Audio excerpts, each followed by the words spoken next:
Right. How's everybody doing? Pretty good. Indigo, yeah. Indigo, Aaron, Bob's Freestyle, Harrigan.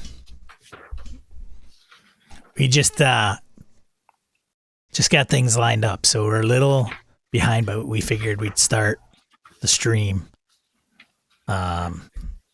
Get our act together slowly as but surely. Brett's getting his adventure together. No, I'm just kind of had some shit in my head, and I'm trying to figure out what you made. And then I see what you made. I'm like, Dude, I would have sent you the characters if you would have said, "Hey, man." No, I didn't need to. I didn't ask you to. Okay. Didn't ask you to. Not your fault. Challenged myself. I could take anything, whatever you throw at me, Brett. Bard and Paladin. I know you got it covered. I mean,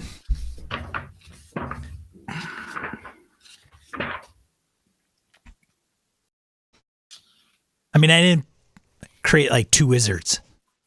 No, exactly. I created two wizards and two grown wizards and a microphone.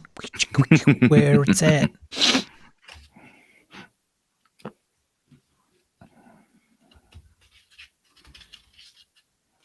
Oh, our sound's working.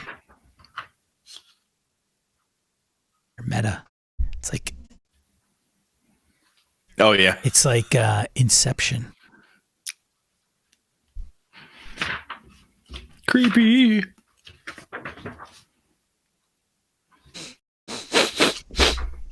We'll wait for everybody to grab their seats. Get a cocktail or whatever your beverage of choice is. I wanted to get some Doers so I could make some rusty nails, but Oh, I'll have to go with just the nail. Or maybe the rust. I don't know.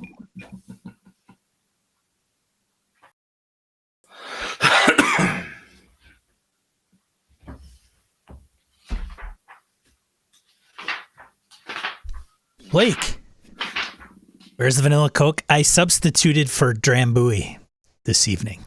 I figured if Brett was going to run me through something, I got to be good liquored up. to have a little buzz on. Take the edge off. Just water. Make the the disappointment feel better. That's right. I don't feel quite so bad that this sucks like this. Bob's just water. Yeah, here's water. I compliment it with water. I am not a Drambuie guy, man. I've had A lot of Drambuie people before, don't like it. so It's too sweet.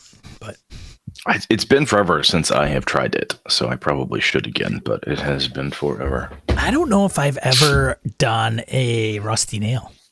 I got Irish whiskey, but I don't know if that's probably not the same because Scottish, I think it's supposed to give you that smoky to complement the Drambuie. Mm-hmm. Jason, good to see you. We're just relaxing, kicking it till we feel like we want to let off the fireworks and start this ordeal. So how did you want to, we talked about this a couple different ways. Do we want to just kind of go right into it and then next show do the notes and stuff? I mean, as in like feedback from other episodes and so forth, I'm assuming. Sure, we can. Okay. We didn't have a lot of random encounters. So, okay, that's fine. And then I had a couple in die roll that I was going to put out there, but I didn't, whether we got to them or not. Okay. Not a big deal, I don't think.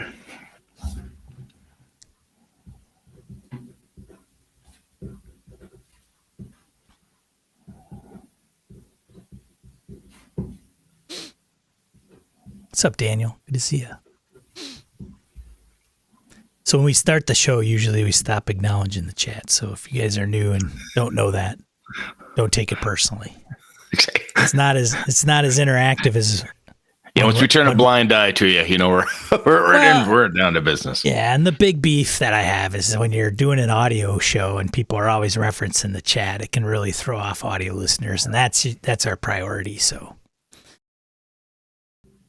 for shows that do it, that's their prerogative. But you guys could work on some Traveler. Yeah, sir. Just sit back and listen. I don't think I have. I don't. What's that? Was it Traveler? Did you say somebody's doing Bob's Traveler? freestyle and Banks skateboarding's working on Traveler while he listens. Nice. Traveler. What version of Traveler, Bob? You doing the original, or are you doing Mongoose? Traveler 5, Traveler 6, whatever the hell version it's on. I'm a Mongoose fan. The Traveler Mongoose is the one I ran last time and I had a good time with it. A lot of, I only remember Happy Jack speaking really fondly about it. Like they did character gen at a con and everything. I might have to top off before this. 1981, Little BB, LBB with my own custom mods. Sweet. Nice.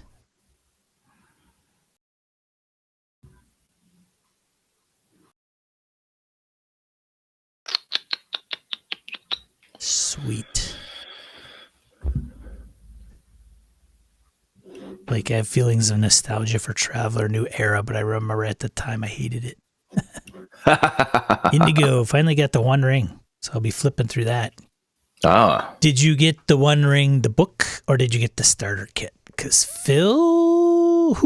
somebody got the starter kit. Matt, one of the Matts on Discord got the starter kit. He was not.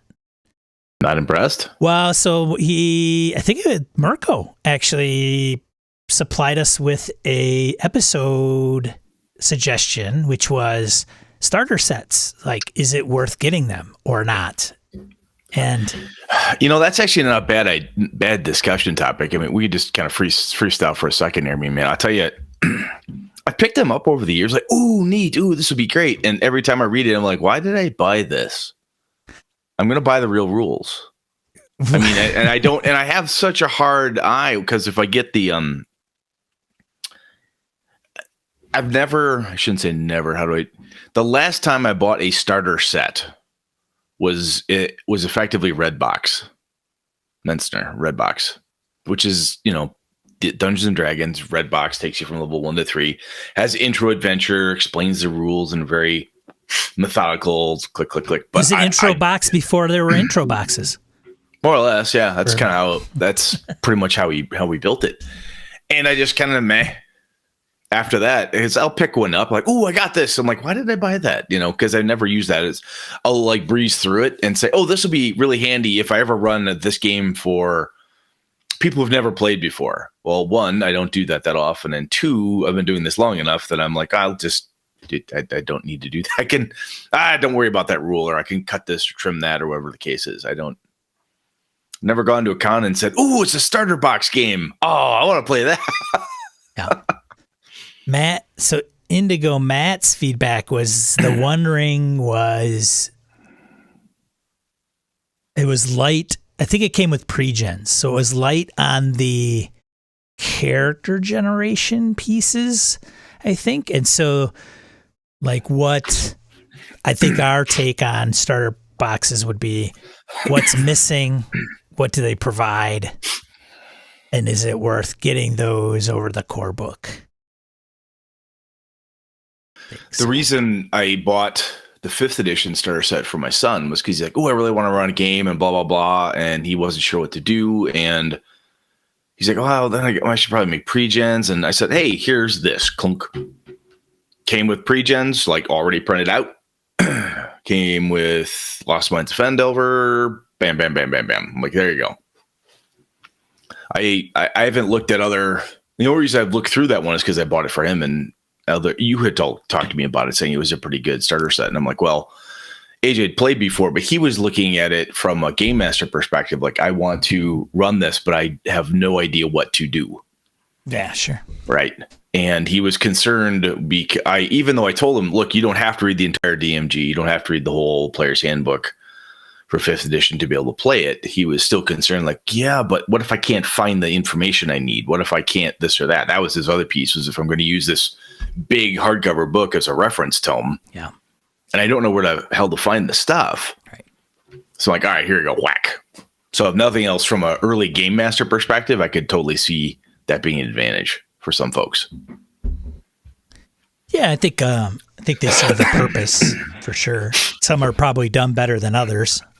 I didn't get the Pathfinder starter set, but I heard that was pretty good. Star Wars, I have 3 of them.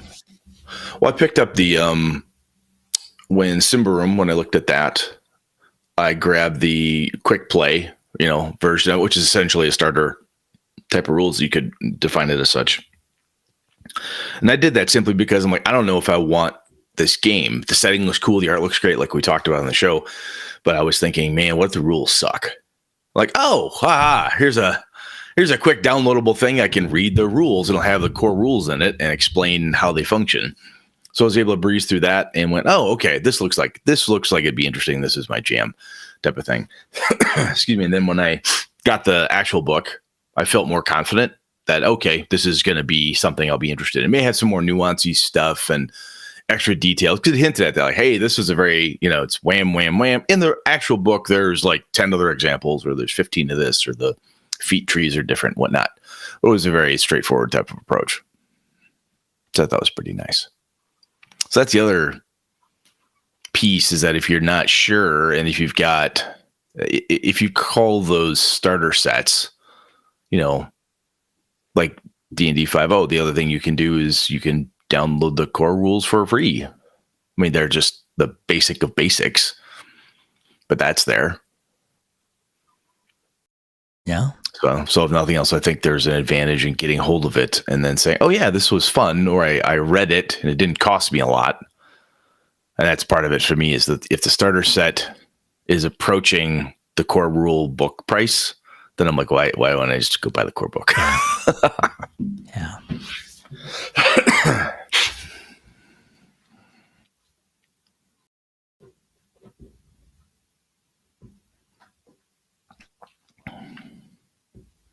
I think I'm ready, man. You good?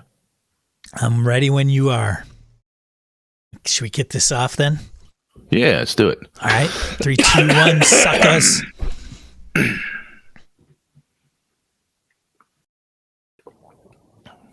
Hello, this is George Sedgwick. You're listening to episode 379 of the Gaming and BS podcast, which I have never listened to and probably never will, though I have heard good things. The fact is, I'd like to become rich, and my understanding is the best place to do that is within the RPG community, specifically podcasting. So as soon as I'm done with this, I'm going to hit send, open my wallet, and expect the big bucks to roll right in. Enjoy the show.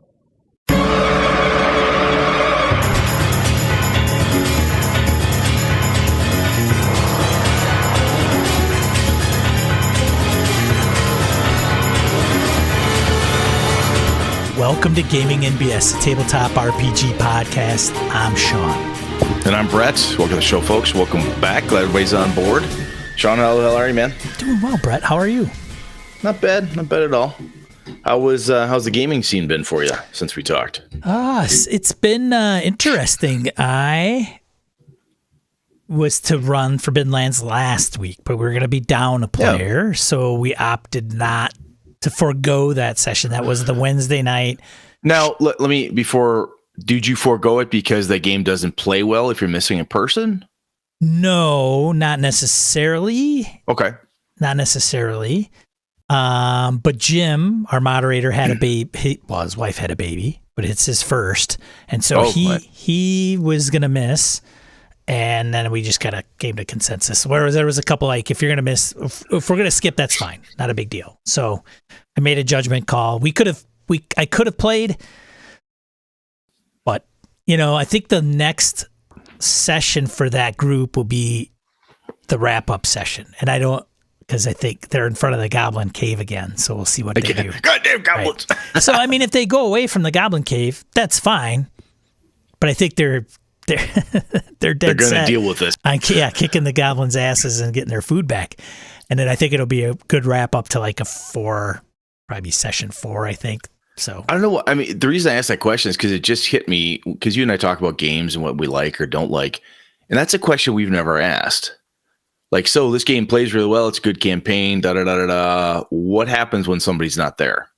Does this game facilitate that in any way? Does this game matter? I mean, does it all come down to story, or, what happens when someone's missing? Do you always cancel? If you've got a 3-person team, one cancels. Do you always cancel? Do you, I don't know. Not that the game has to solve that problem for me. I know in Gumshoe, you get points based on the number of people who are regular players, quote unquote. So like if you had 5 players, but only 4 of them show up all the time, everybody builds the 4 regular player points type of thing. Yeah. Make them down to individual group preferences too. Anyway, sorry. What else did you do? And the other group, I was talking to Harrigan, and he's like, I'd really want to get Forbidden Lands to the table.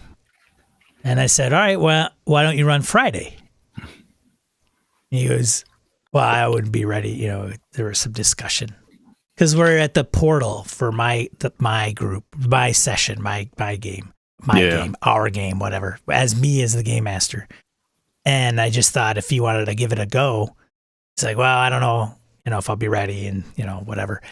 So you thinking of doing the you take Harrigan's character? You guys step through the portal? No. So we put out 4 options to the players. Oh, okay. One option was shit can that idea and just stick with what we're doing.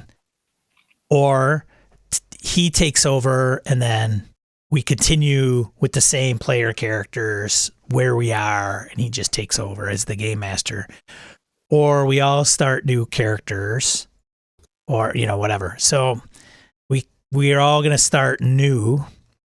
He's going to put us through the Bitter Reach, which is a supplement for Forbidden Lands, which is, going through the ass cold area of Forbidden Lands. So he kicked it off kind of session 0 all at once.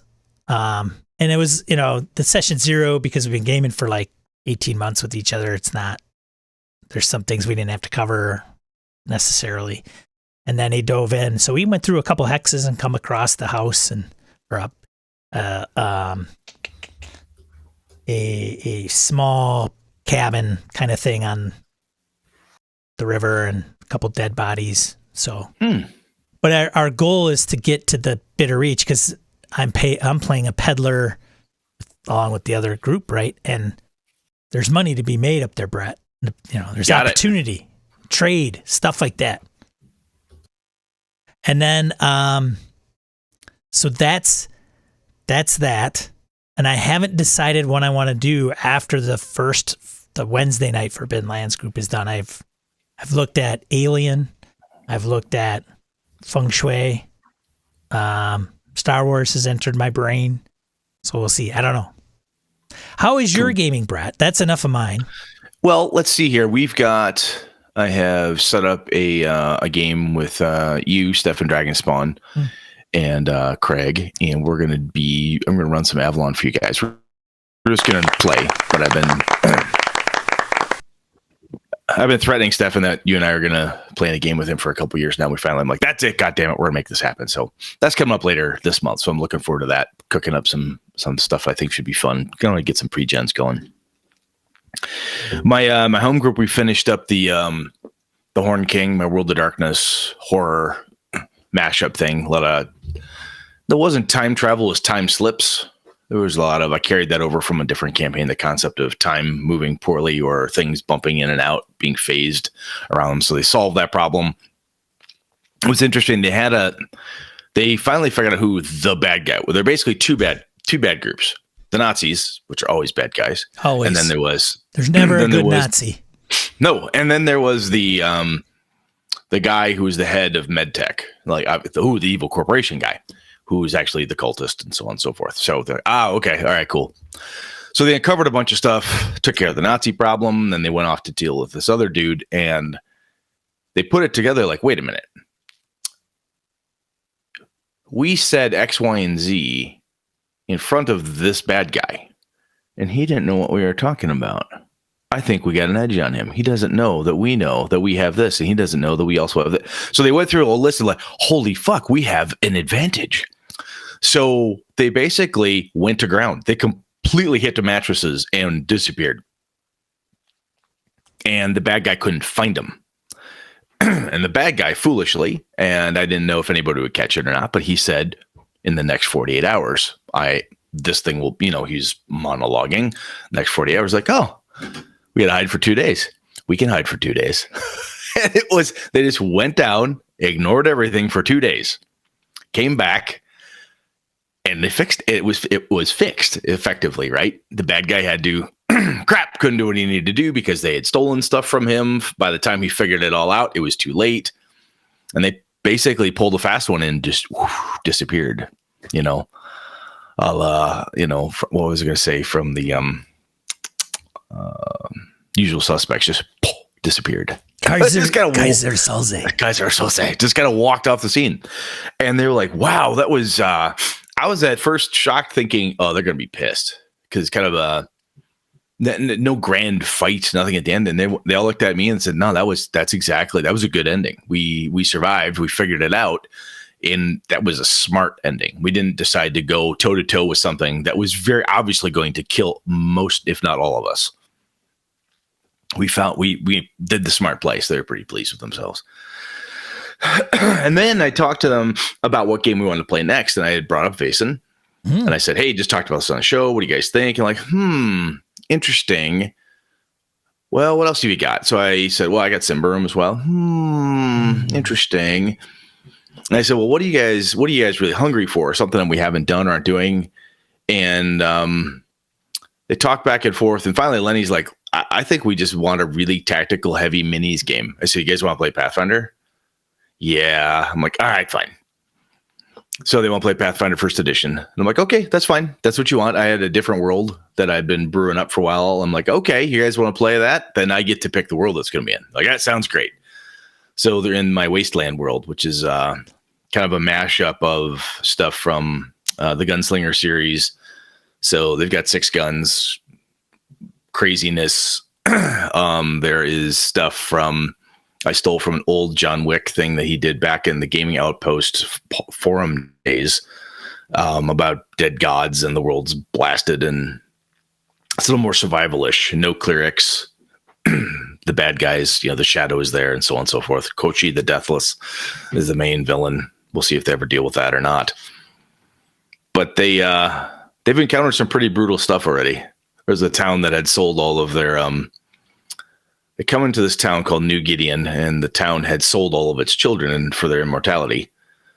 And they kept welcoming the players in because they needed fresh meat to sell, either to make new children with because they were like hundreds of years old at this point, or to sell the players as the meat. So they had to do something to keep their immortality going.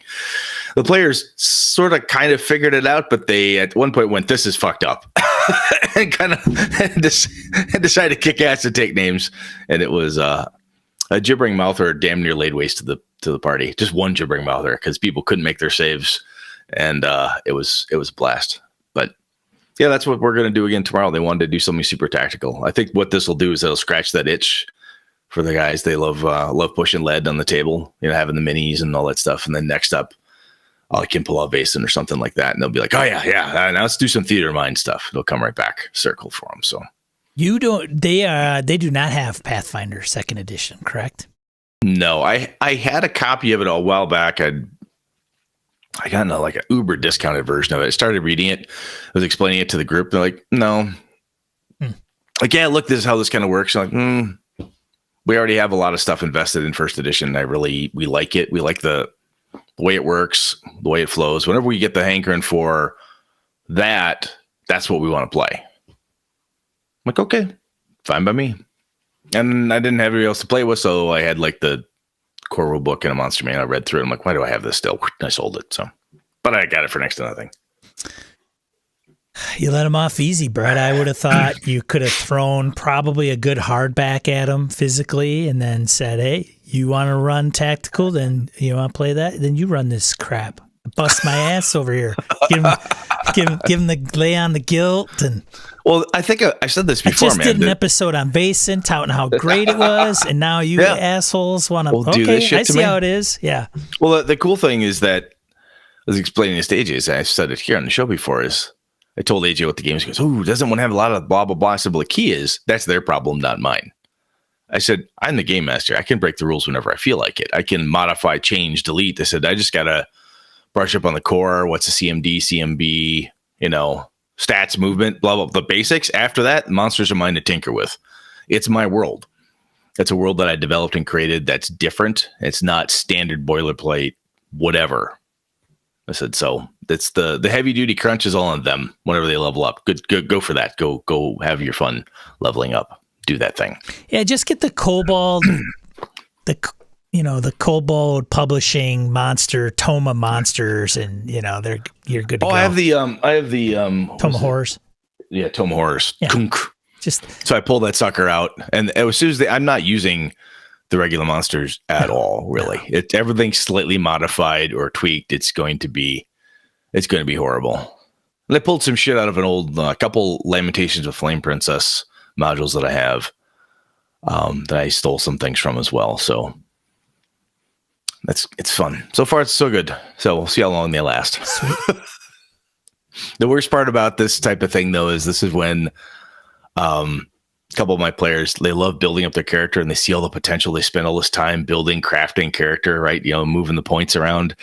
And then when you die, it's all the more terrifying because you spent all this time building this character up and then they croak. So we'll see what happens. But they've already learned that life isn't necessarily cheap. You're going to die all the time right away, like insta death type of thing. But it's not a lot of punches being pulled. They got to play smart. Yeah. So that was cool. Excuse me. I don't think there was anything else really super insane going on. So what the hell are we doing this week? Oh yeah, I'm running a game for you, aren't I? So this is at the point in the regular episode for 7+ years where we would go into random encounter. Yep. We're not doing that tonight. And then after random encounter, which probably takes up 20 minutes, maybe sometimes, go into a main topic. Not doing that tonight.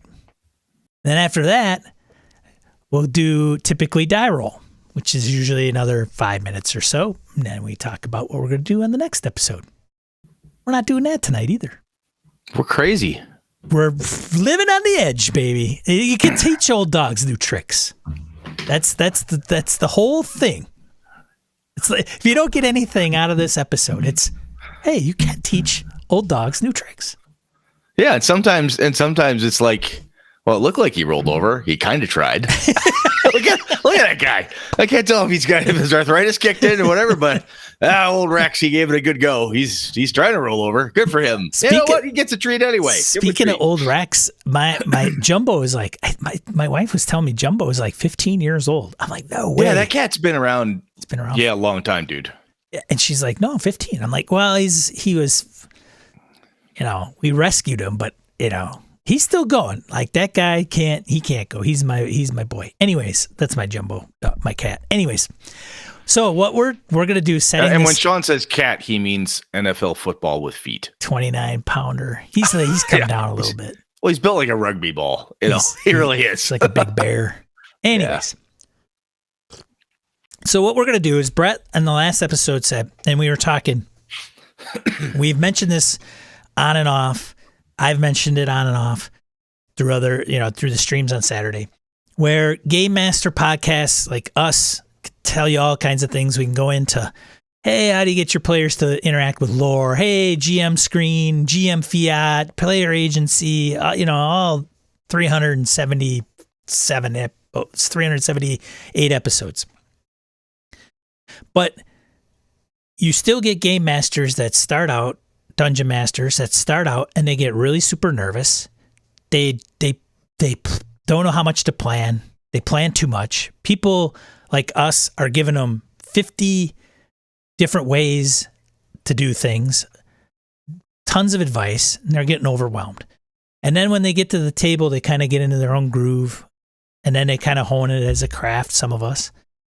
And so one of the things that people brought up, and I think there's a market for it to some degree, is, okay, Brett's going to run a game or a scenario. I'm going to be the player, and he's going to, in real time, kind of mention why he's making the decisions or how as he's running the game. Some of us, this is going to make sense. Some of us are going to agree with how agree, disagree. When you look at Matt Mercer run a game of Critical Role, you're not quite sure what's going on in his brain. You don't know if he's reading it from a script, like he's got, like a module that he's got written out. You know, if he's got some notes. I mean, I know he's got a legal pad, but you're not, if a character zigs to your zag and you need to adjust, is there a compensation for that? And is that put in place? Did they plan for that or did they not? Or did they have to kind of fly by the seat of their pants and inject something into the game to make it go? And so I was talking to Brett, and Brett's like, yeah, we could do that. We'll make up two characters, Sean, and then I'll run you through something. So I don't know if this is going to be like an hour. We're not going to go like 2 hours because Brett and I've got stuff to do. Right. It'll be a longer show though. I can almost guarantee you. Might be a longer show. Honestly, wouldn't doubt that it could go 2 hours, dude. We'll see how it goes. Okay. Part of the interesting thing when you do any kind of actual play live, I found this out doing it with the Avalon actual plays, is sometimes you're like, wow, that was quick. Like other times, like, holy shit, that was 4 hours. Oh my God, we played for 4 hours. And you're recording it and then doing whatever it is you're doing with it afterwards. Sometimes it goes fast. Sometimes it takes a while. So this is a so I guess I've got some like preamble intro stuff, Sean. If you're good with it, I could kind of get going, and when you start talking. So we should, but I want to set this up because okay, so normally or maybe not normally, there might be a session 0. Some have done it in line with a session 1. Some have done it as its own thing, standalone. And in session 0, you can cover a lot of different things. Some people don't run in session 0. They just say, hey, do this. Okay. But in what you and I did with session 0 here was off the mics. We talked about this between the last couple of shows, and we agreed that, hey, this is how we're going to go about this.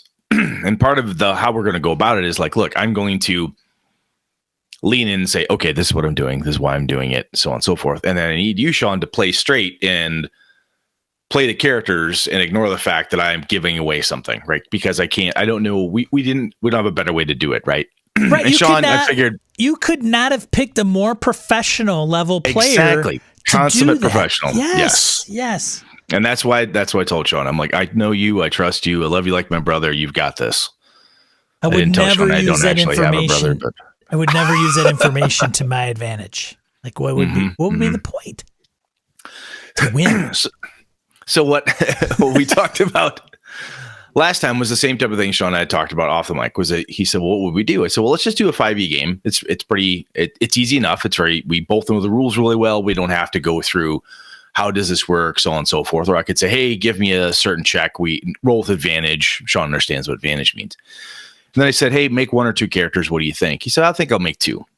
And I'd given him the parameters of stick with the core book. Dude, you said to make up 2. Well, this is beforehand. Oh, okay. And then I said, you could then whatever you want to do. He's like, I think I'll make 2. And I said, yeah, sounds good. Make 2. So when we were on the mics, we said, okay, Sean, make 2. And then Sean hit me with, what book should I use? Like, yeah, it's a good fucking point. There's a number of different I was going to make books. A Goliath barbarian juggernaut. Yeah. Hulkbuster character. Yes. Who's also half Demo Dad Drow. Yes. But we decided to stop that, and we just stuck with the core rule book just for simplicity's sake. Because I don't like some of that. I don't like some of that horrible shit. And then Sean had asked me, he's like, well, what do you have planned? And I said, you know what? I want to prep for this one the same way I would prep for any type of campaign. I'm like, oh, I've got an adventure to run. What am I going to do? The guys are making characters, or in this case, one of my friends is making a character. We have just enough time to run a one shot. What am I going to do?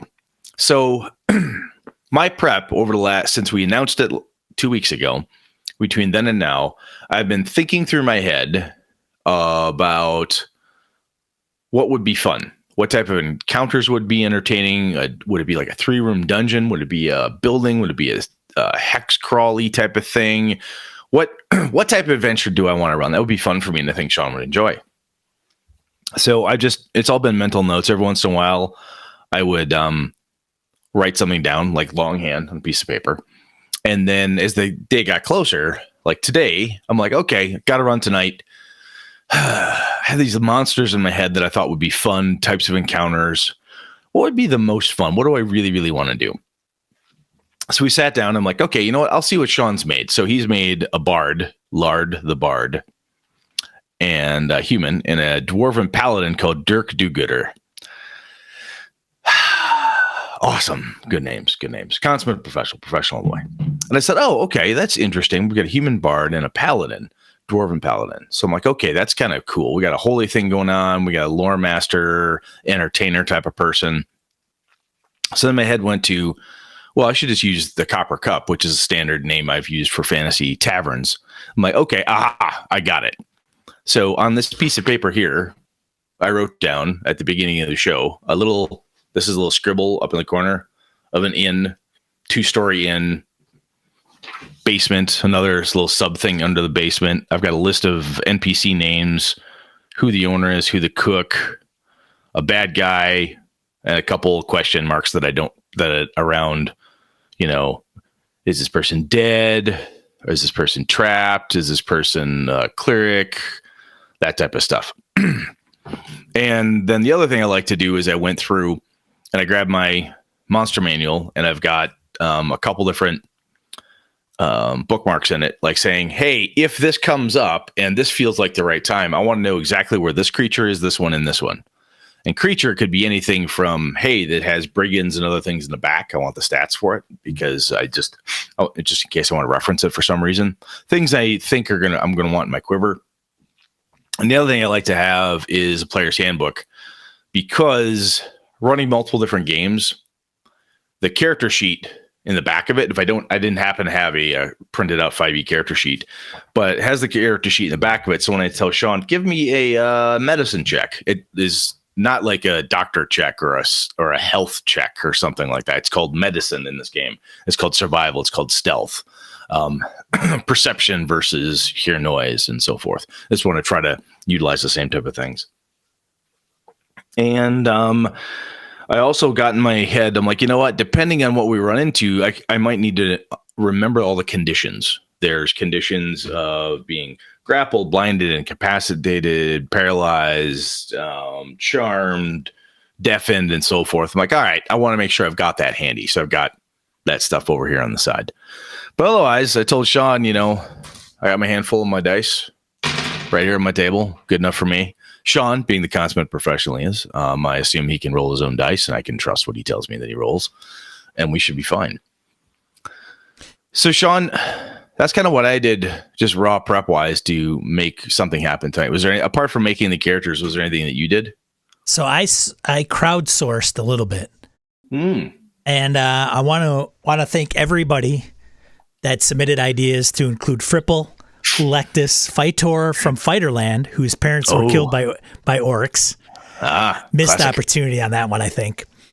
Half orc bard, manager of a dragonborn mercenary, a couple of characters named Hobbs and Edwin, Simgurn and Valina, and then 2 human clerics of Life Domain out to smite heathens. All close runners up. But I streamed Saturday, and Michael O'Holland, Roger, and Radalk were key in helping me choose the characters that I will be portraying this evening in this short adventure. Yes. So awesome. You ready, man? I am ready. I think I am ready. Sure. Got your character sheets. You're good. I do have my character sheets. I have them on D&D Beyond. Excuse me. Oh, do you? Okay. And I'll be rolling from there. The folks that can watch this video will be there and see the rolls, but we'll mention what the results are, obviously, for those. Because I'll need to know.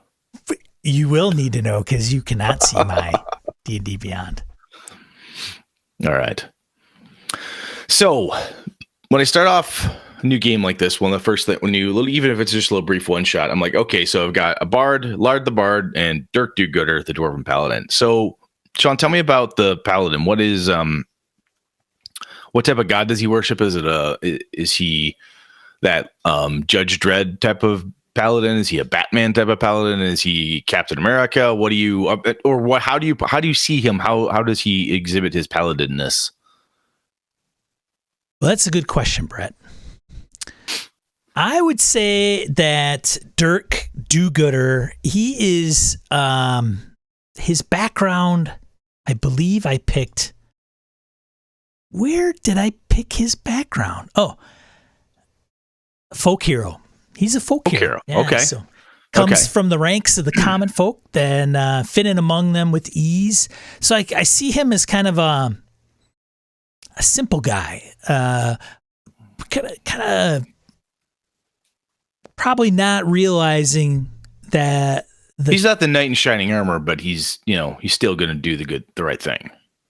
I don't think he understands his role in the greater world of things. I think he finds himself as kind of a simple guy that still can hold his own and has a kind of a faith that's kind of personal to him. Got it. Okay. Yeah. Okay. I like it. So the bard, the human bard, Lard the bard. And we should probably stipulate Dirk Do-Gooder is a dwarf. Yes. Yep. Dirk Do-Gooder the dwarf. Yes. The triple D. Yes. Triple D, as he's affectionately known. Yeah. So Lard the bard, what's he like? He's a human. He is a human. Lard the bard, he's kind of a grifter. Okay. He carries a deck of cards with him, shuffles them around, and sometimes he'll do the shell game, Oh, a little 3-card Monty, all that stuff. Yeah. Little wheeler and a dealer. So how the heck did a grifter get hooked up with a paladin? Why are these two guys together? Well, see, I think Dirk Do-Gooder or 2D or maybe 3D if you want to call him 3D. All right. He's kind of naive to the bigger world. So if he finds himself like in an urban landscape, that would be Lard the bard and his kind of domain. Because Lard is a bit of a charlatan, is what his background is. Okay. Yeah. All right. So I asked that question not only just because, one, it's interesting. I want to see if Sean actually came up with anything, but two, I took notes on that. So on my little note, the biggest, most important thing from the paladin for me was I wrote naive and then unassuming. That was just how I took him to be. And unassuming to me and naive, when he walks into wherever I'm going to have these guys walk into, the patrons don't turn and go, oh, it's a paladin, right? He melds, he blends. He doesn't have that glowing type of thing that some folks when they play paladins like to do. And knowing that I've got a grifter and a bit of a charlatan, I have 3CM, 3-card Monty, a little on that. Acronym here on the side. I'm like, okay, so interesting. And the fact that one of them is naive indicates that he probably, to me anyway, when I say something, if I'm going to try to give a little narrative or anything along those lines, I want to be able to play towards those things. Either as the NPCs are talking to him or if I think Sean needs help. Like, what would my character do in this situation? The more I know about the character, the more I can poke him potentially in the right direction. So that's why I asked those questions. All right, cool. Anything else you need to know, Sean, up front? Otherwise, you good? I think I'm good so far. All right, man.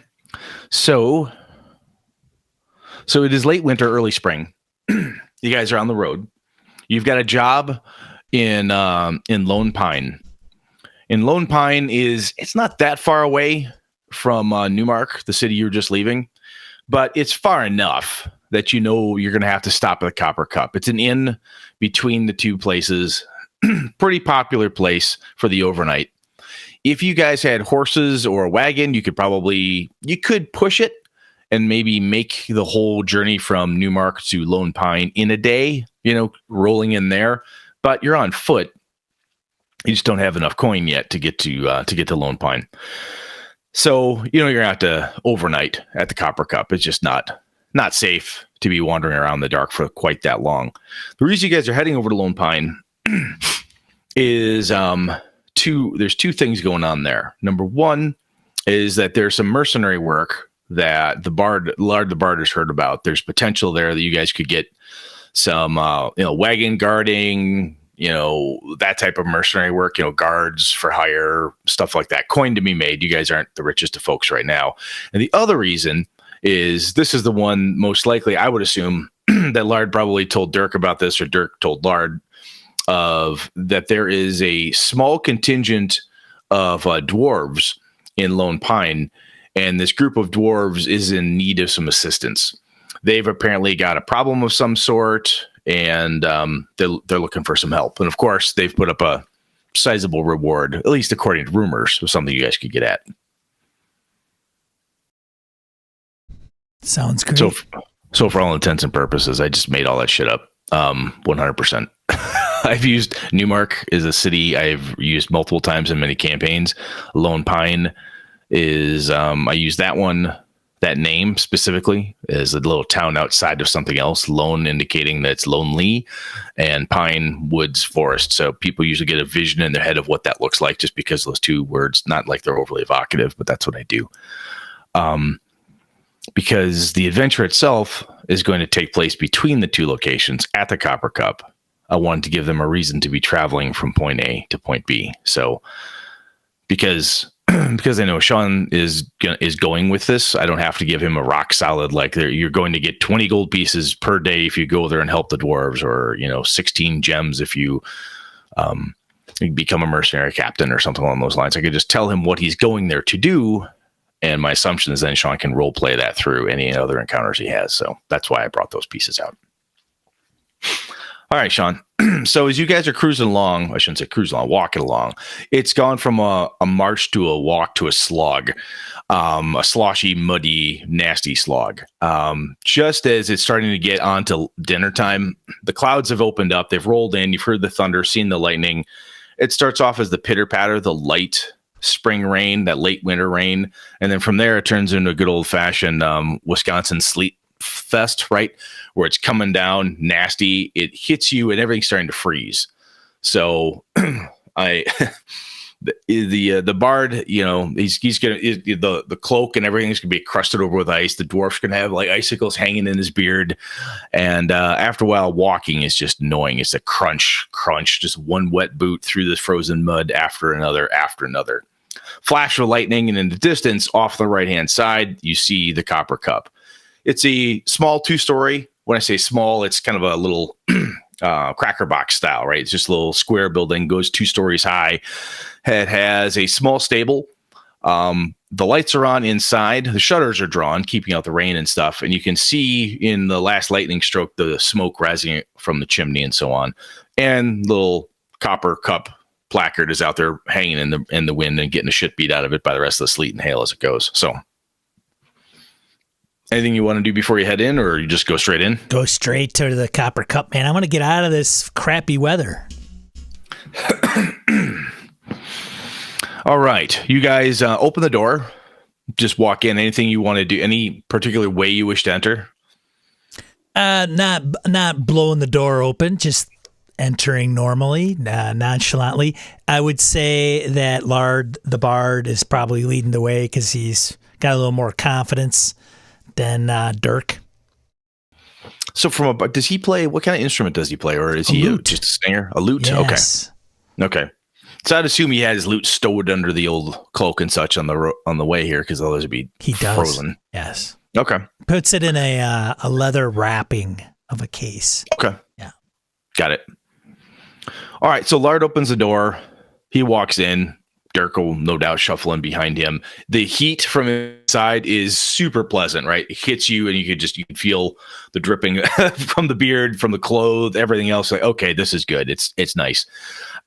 It's not a big place, as I said. A little small cracker box type of building, a little square. You see, the guy Haleth is the owner. You see him. He's pretty well known as the owner of the Copper Cup. Runs a pretty good ship. People are happy to see him. Pretty standard jovial medieval tavern owner that you would see in fantasy stories, right? He sees you, hails you, shut the door, it's cold out there. Oh, come in, warm yourselves, get down by the fire, I'll send someone down with drinks and food. Just sit. Kind of ushers you guys right over there. Yeah, shut the door and make our way towards the fire. Plenty of different eyes on you, just the locals, the patrons, or whomever's just kind of staring at you. Who are you? Do they know you? And so forth. You checking anybody out, or just kind of keeping to yourself? keep to myself. Dirk nods to acknowledge anybody that's kind of staring at him. He kind of just nods at him and minds his own business. Meanwhile, Lard is probably taken a little bit more in, like, I wonder what their story is,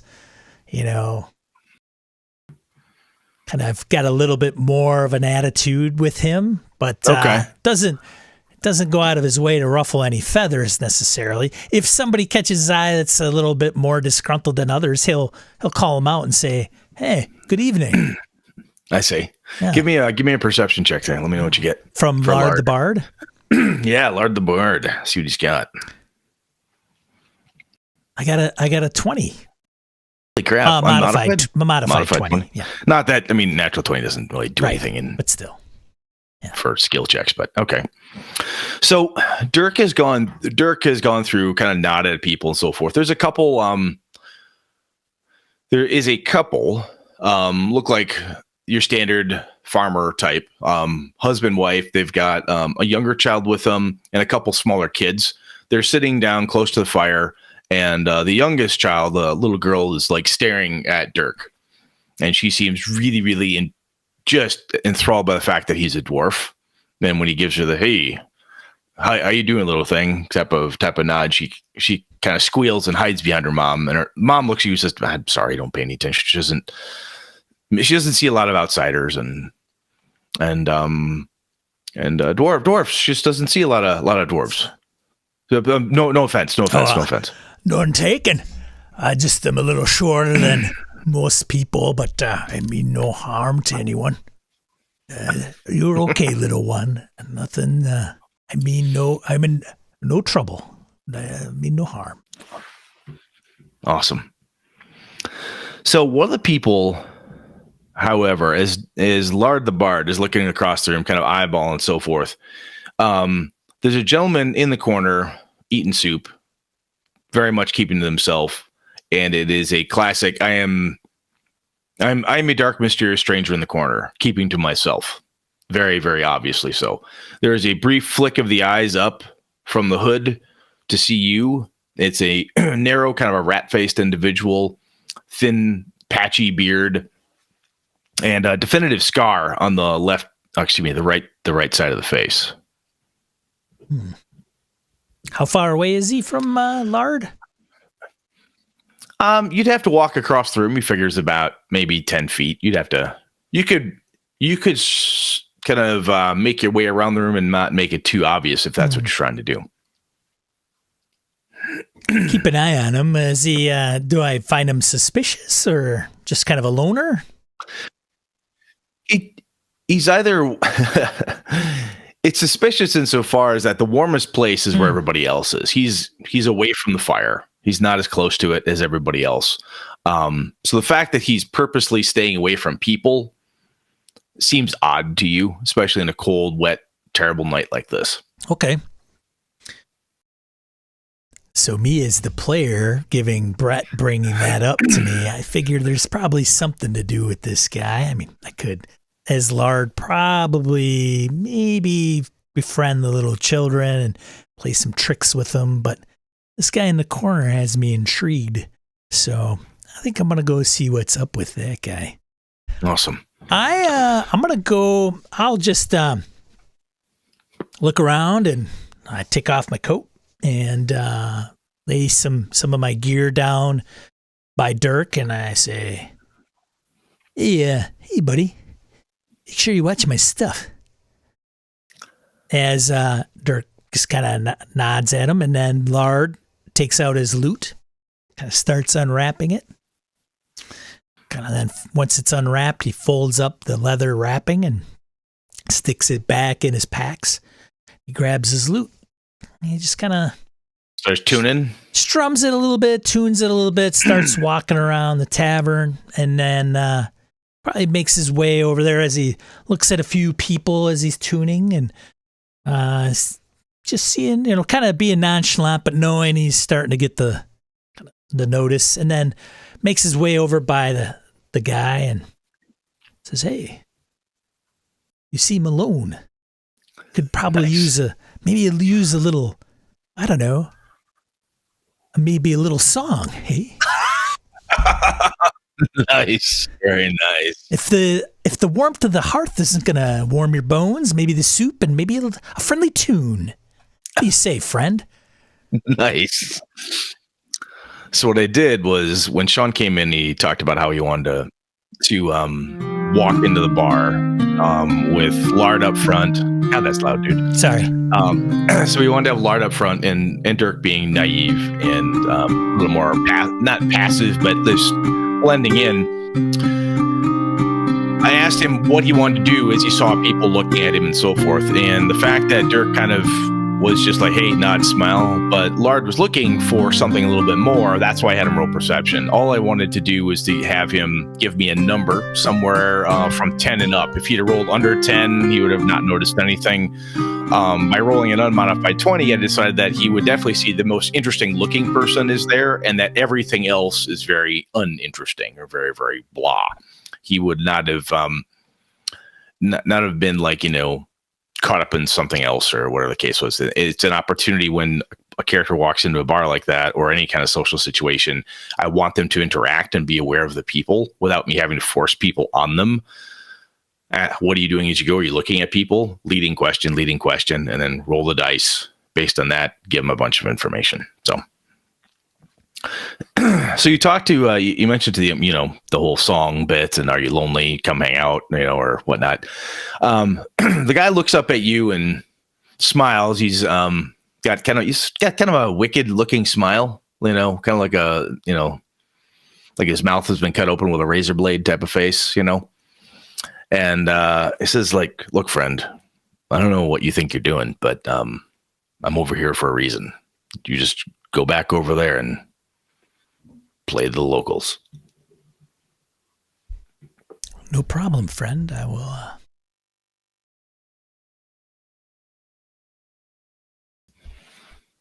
Sounds good. Don't mean to intrude. As you walk away, he does very advertently moves his coin purse. Like he is making a very obvious show that he thought or thinks that you might be some kind of a thief. You were positive, again, based on an earlier roll, that was done specifically to insult you. Friend, I am I'm a musician, thespian. I do not need your money. If I needed your money, I would challenge you to a game of cards or something along those lines. A few people are starting to call out for different local favorites, Excellent. Yes, of course. I think I know that one. You over in the corner. Sure. Let me think. So it goes something like this. I believe so. Very nice. I tell you about a story about a dwarf named Dirk. That's probably the point when I could see Dirk's face getting like really red, but his head down. Oh God, I hate this one. Yeah, pretty much. Yeah, this isn't my bag. Stop doing this. Stop doing this. So at this point, you're going to be entertaining people, playing music, and so forth. What's Dirk up to? Is he just kind of sitting back watching? Yeah, I think he's just kind of taking it all in and trying to mind his own business with his obnoxious sidekick trying to take over the room. So he tries to get the attention of a server to maybe get some food. Okay. One of the serving kids comes over. It's Hal's son, and plumps down a nice beer in front of you, some warm bread, butter, some stew. Says, this is what we have this evening. Hope it serves you well. Anything else you need? Room for the night? Oh, that would be. She's asking Dirk. Oh, that would be great. Yep. Yes, a room.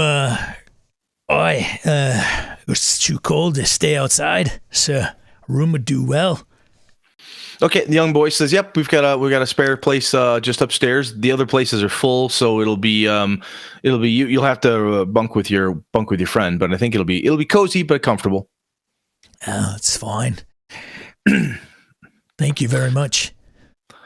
Dirk, as the serving boy's walking away, you hear the little girl. She's complaining and whining and doesn't want to eat, and her mom is like, "You need to eat that. You need to eat that. Come on now." And her dad's getting annoyed, and the older brother is getting kind of like, "Oh, for God's sakes, every night." You distinctly hear her say, "I don't want to eat the fingers." And the mom says, "Hush! Stop being silly. Stop. There's no nonsense. No nonsense time. You promise, no nonsense. Just eat your soup." And she just looks forlorn and just kind of slopping at it with her spoon, just kind of sipping the broth and looking upset. Oh, you little one. You talking about fingers? Are they little wieners like hot dogs? Sausages? No. She puts her spoon in and picks up, and it looks like a human finger. Whoa! She says this, and her mom shrieks. She screams, slaps the spoon out of her daughter's hand. This finger goes flying over towards the fire, flop, like sounds like a hot dog hitting the hardwood floor, right? She shrieks. That's going to cut your music short for Lard. And the girl just looks up at her mom and said, "I told you." Her dad pounds the table. Wham! Haleth, get out here. What the hell are you doing back there? Haleth comes out from behind the bar. I'm sorry. What's going on? What's going on? Dirk? Yeah, Dirk stands up, like he jumps back and pushes himself away from the table. Says, "Hey, what are you trying to serve here? There's a finger in that soup." Where? There's nothing there. Haleth is like stirring the soup. Like, look, it's fine. Is it fine? Oh, the finger's over by the fireplace. I go over to grab the finger. Okay, go down, pick it up. Yeah, I said, "Look at this thing. Does this look like a carrot?" His eyes get wide, and his mouth just starts to clap. I have no idea how that got there. Oh, good Lord. Corellin, damn you. Get out here, man. Get that guy out there. Hopefully he's part of the health inspector. So, Lard, give me a perception check. You sneaky little bugger. Perception. Where are you, Lard? I rolled a 4. Ah, very good.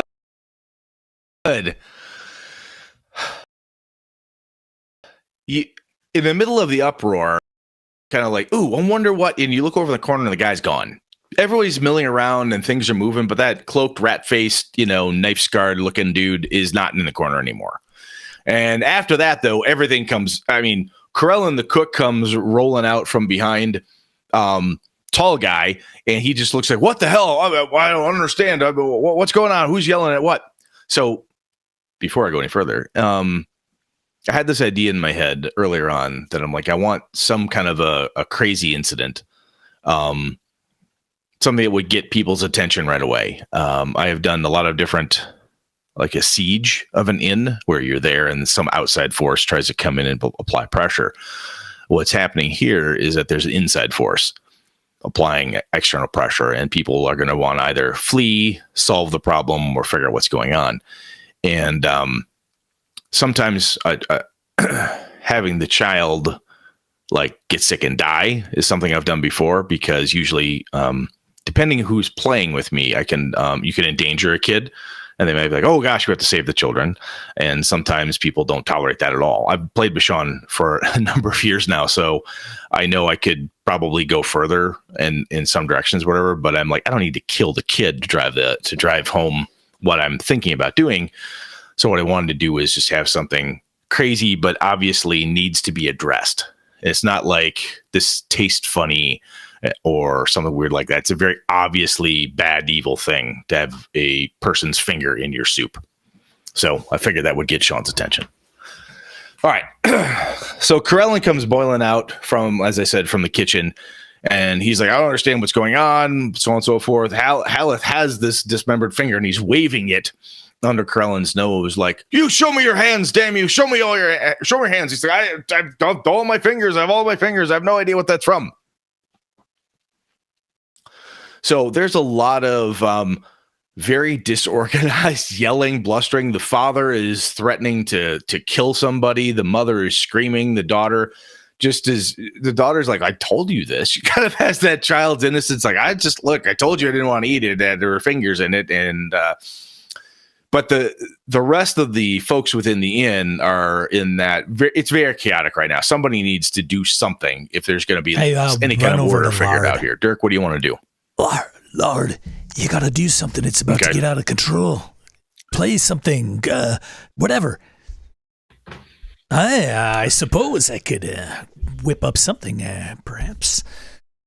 And so he tries to. Lard starts strumming the lute again, and Dirk says, maybe settle down, everybody, and nothing to be alarmed about. Maybe it's just a mistake, and perhaps my friend can play a tune for you. We'll pick up where we left off. Lard. Is Dirk trying to have a commanding presence here, or is he just trying to kind of... He's trying as best as he can, being the... Is he a little charisma play here? Is that what he's trying to do? Yeah, he's probably trying to persuade him to, All right.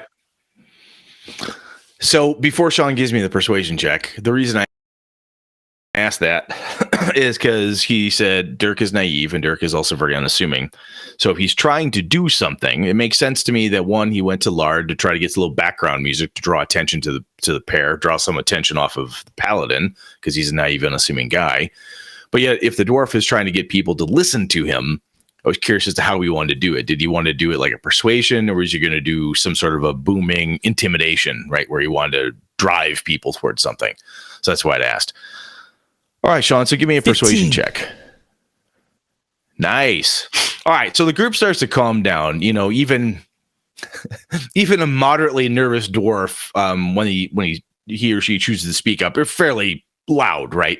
So like, okay, calm down, everything you just said. Lard starts a little background music, I'm assuming, as you indicated. Lard picks a tune that he knows that Dirk will know. Dirk hums it every once in a while, and he's always never wanting to like really crank out into song.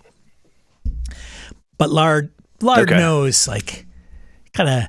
He's like, oh, that's got a kind of catchy rhythm to it, and he starts playing that, and he kind of pokes at Dirk a little bit and says, "Come on, I know you know it. Come on, I know you know it." Trying to get him to pick a theme song. Yeah, and Dirk's kind of like. And he starts to maybe sing his own little personal tune because Dirk's got a little performance in him. All right. People start calming down. Haleth and Corellin have come to the agreement that there's something obviously is going on in the kitchen. They don't know what it is, but by God, they're going to go figure it out. Everybody, please stay calm. Haleth has called his son Quinn over, the younger boy who was helping you out. He's called Quinn over, and between he, Corellin, and Quinn, they're checking everybody's food that's out there right now. They're going through actively, dumping stew out, checking for body parts and so forth. Let's see here. Dirk and Lard, give me perception checks, the pair of you. Dirk rolls a 16. And Lard rolled a 16 as well. The reason I had the roll is because, of course, there's something going on. But there's enough activity happening between Haleth, Quinn, and Corellin roaming around the inn, doing stuff, talking to people. A lot of kind of a little bit of a huckabuck going on here. Plus, Lard and Dirk are kind of half performing, half watching. I felt this wasn't a gimme. I wanted to make sure I had you take a check here. So during all of this confusion and so forth, you guys see the kitchen door shut.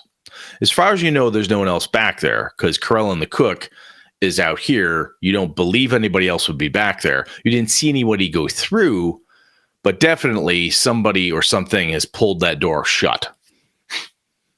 And you can no longer see into the kitchen.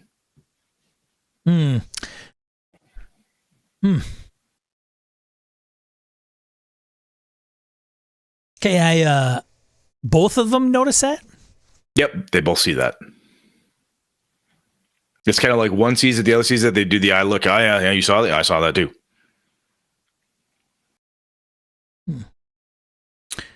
All right. So as Lard is strumming away, Dirk said he incorporates it into the song that he's singing. Kind of like, hey, he's kind of singing about, his village and I don't know, some person that he admired from his village who was supposed to, or was known to take off from the village and traveled under a mountain and killed a huge troll and came back and was this famous person. And as he's singing that, he's like, old Clegan, he was a good man, and he came back and slayed that troll. But somebody like you should get back in the kitchen to cook us some really warm food. Nice. Yes, so I'm talking to you. What is your name, Mr. Chef? All right. So you try to persuade through song to get people to go back there and take a look at it? Yeah, I'm try it now at this point. Like Dirk's like, okay, I think everybody's okay. Just calm down. Maybe get back into the kitchen and cook some food for some of the people out here, like myself. I could probably get some more if you put food in their pie holes. Maybe all this will shut them all up. All right. So as a game master, I have no idea why the fuck Sean thinks this is hilarious. No, I'm kidding. So a little poke at Sean. So I did not know how Sean was going to play the bard. What he's doing now is one of the things that I usually have in my back pocket. What can I do if the players don't take action when I think they should? I've run this type of encounter before. And normally what happens, especially if you have two characters, one character stays out here to keep an eye on everybody, and the player will send back, or one of the other players will send their character into the kitchen without an NPC. Sean apparently is trying to get the NPCs to do his dirty work for him and have them go back and check it out. So in order to kick the things up a notch, I got to do something to get Sean more active, because from my perspective, I'm like, he's not doing anything. He's doing some stuff, but he seems more passive than I think maybe he wants to be, or he's not interested in it, or I'm hoping he could be a little bit more active. So I'm thinking maybe he's bored. So in order to kick it up a notch, I do this. All right. So Corellin hears you guys talk. He's like, all right, I'm going to head back to the kitchen. Let's go back there. Marith, let's go take a look in the kitchen. I can prove to you everything's fine. He points at the father, like, you can come with me too if you want to. And he's like, well, I don't know. It's not really. So there's a small crowd of people with Marith and Corellin and Haleth heading towards the kitchen. They're going to check things out back there. There is a god-awful scream from upstairs where the rooms are. There's a shriek from up there. There's a thump, a bang. It sounds like somebody took a chest of drawers and smashed it to the floor. And then there's a crashing in the hallway. And then thump, bam, boom, thud. A bloody body comes banging down the stairs and just lands in a heap. The screams start again. People panic. Corellin's like, that's not my fault. The cook is pointing at that, just immediately trying to exonerate himself. He runs back to the kitchen. He flings the door open and goes back to the kitchen, apparently thinking it's the safest place. Haleth doesn't know what to do. He's beside himself. His son, Quinn, runs over to the body. And Lard, give me a perception check, please.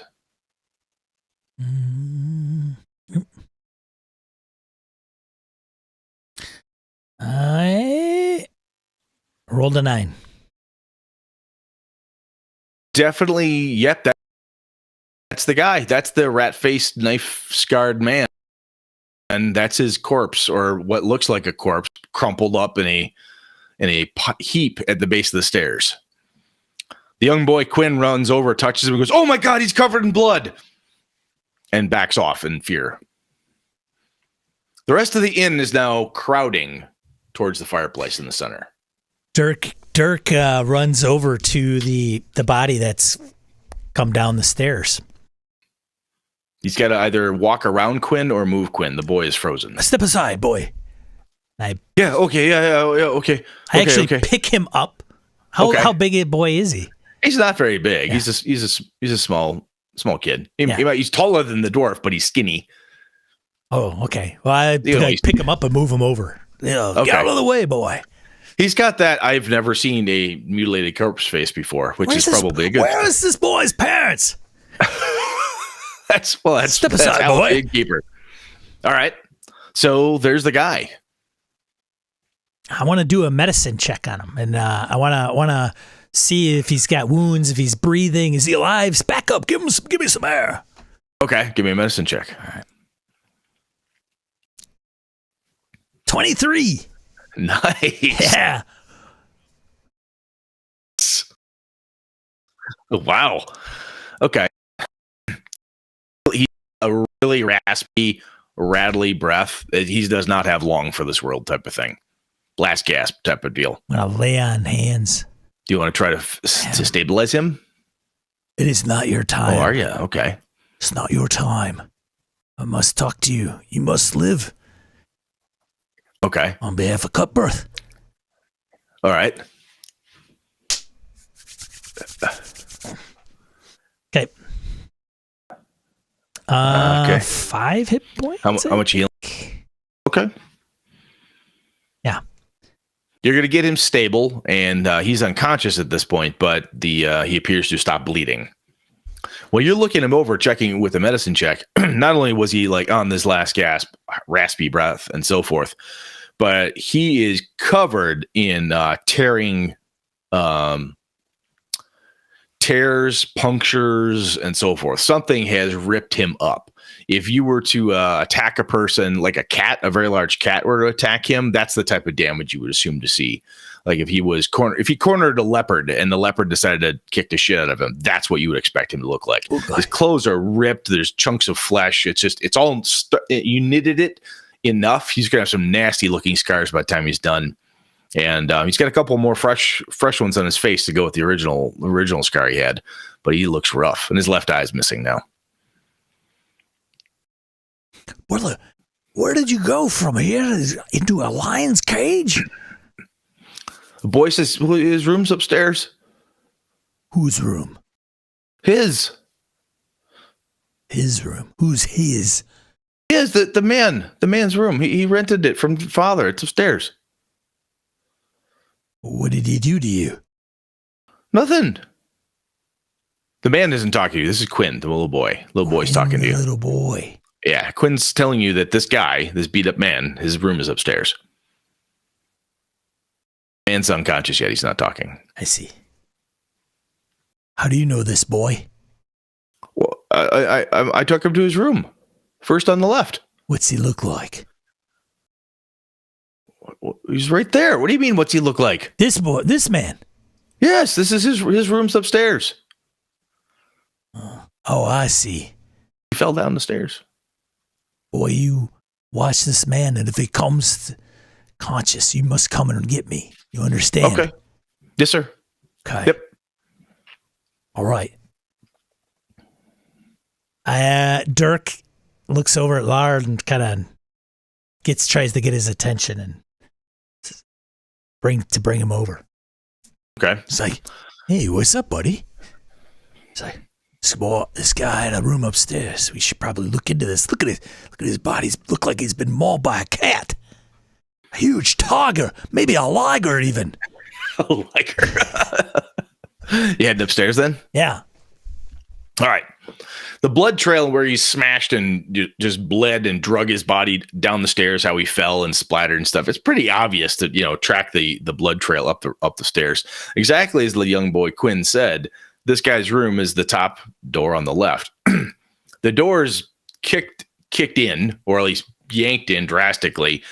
Inside his room is just a shambles. Now, where his room is, there is a piece of the chimney to the larger fireplace that comes up just inside of his room. And you can see from that, there are a number of stones that are like pushed out. So if the chimney is here, right, things have fallen into the room. Nothing fell into the chimney. Pieces of the chimney have fallen in. You do not need a survival check at all to note this, but you can see human-sized barefoot prints and claw-like hands and these hooked claws on the ends of the toes. Something came out of the chimney and into this room. And then you can see where the fracas started. It's very obvious where it as soon as whatever happened with the chimney happened near the bed, great big fight. Something happened. There's a lot of blood, but somehow this man, this weird rat-faced dude, made his way out and fell down the stairs. I'll pull out my sword. Very nice. And I look around, look up at the ceiling. And then now does the blood trail go out and then follow the guy that went down the stairs, or does it go somewhere else?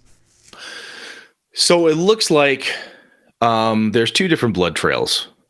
One of them goes out where the NPC, right, the rat-faced guy, went, fought his way out of the room, fell down the stairs, landed in the heap at the bottom. There's a smaller bit of blood that leads back to the hole in the chimney.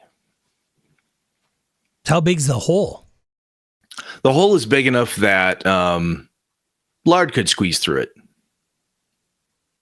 A skinny person could get in and out. So I mean, it wouldn't be comfortable. I take my sword and I take it and I put it in the hole and scoop it up. And then as it goes up, if it doesn't hit anything, I poke my head in there. Okay. Stick the blade up to make sure that there's no nasty surprise for you. That's right. Okay. Then you poke in, look down, or you look up? I look up. Okay. You poke in and you look up. Yeah, smoke. Yeah. Nasty bad. Embers and whatnot floating up. You don't see anything. You can just barely see the starlit sky above you, or lightning and stuff flashing in the outside, but there's not much else. Then I say, Lord, we must get outside. It may have escaped. And then he runs out the door. Okay. Down the stairs and out of the end and into the street. As you're running by, little kid Quinn is like, "Sir, he's awake, Mr. Dwarf, he's awake. Ah, crap, of course. Shh. Son, keep him comfortable. I'll be right back. And I run out into the street. Okay. You bust out back into the entryway, back outside. It's still really shitty. That rain, sleet crap. What are you doing? I try to look around at the rooftop to see of the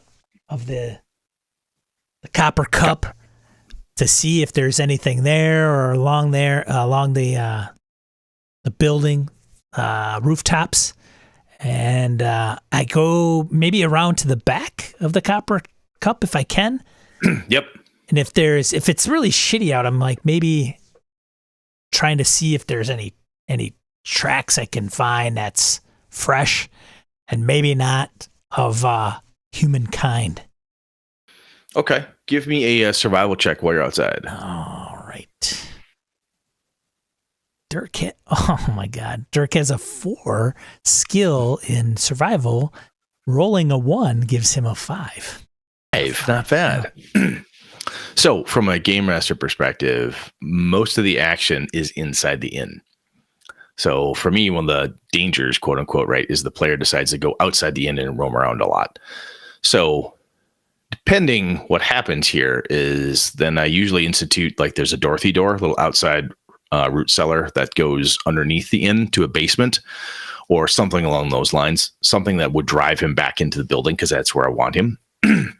Or the other thing is that I could have a creature on the outside coming back inside and so on and so forth. But I'm not implementing any of that right now because Sean rolled for shit.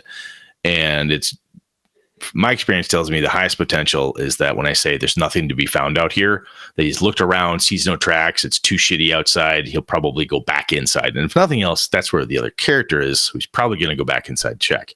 You're going to make sure that other character stays there by ensuring that other things happen. So Dirk, you've run outside, you've looked around.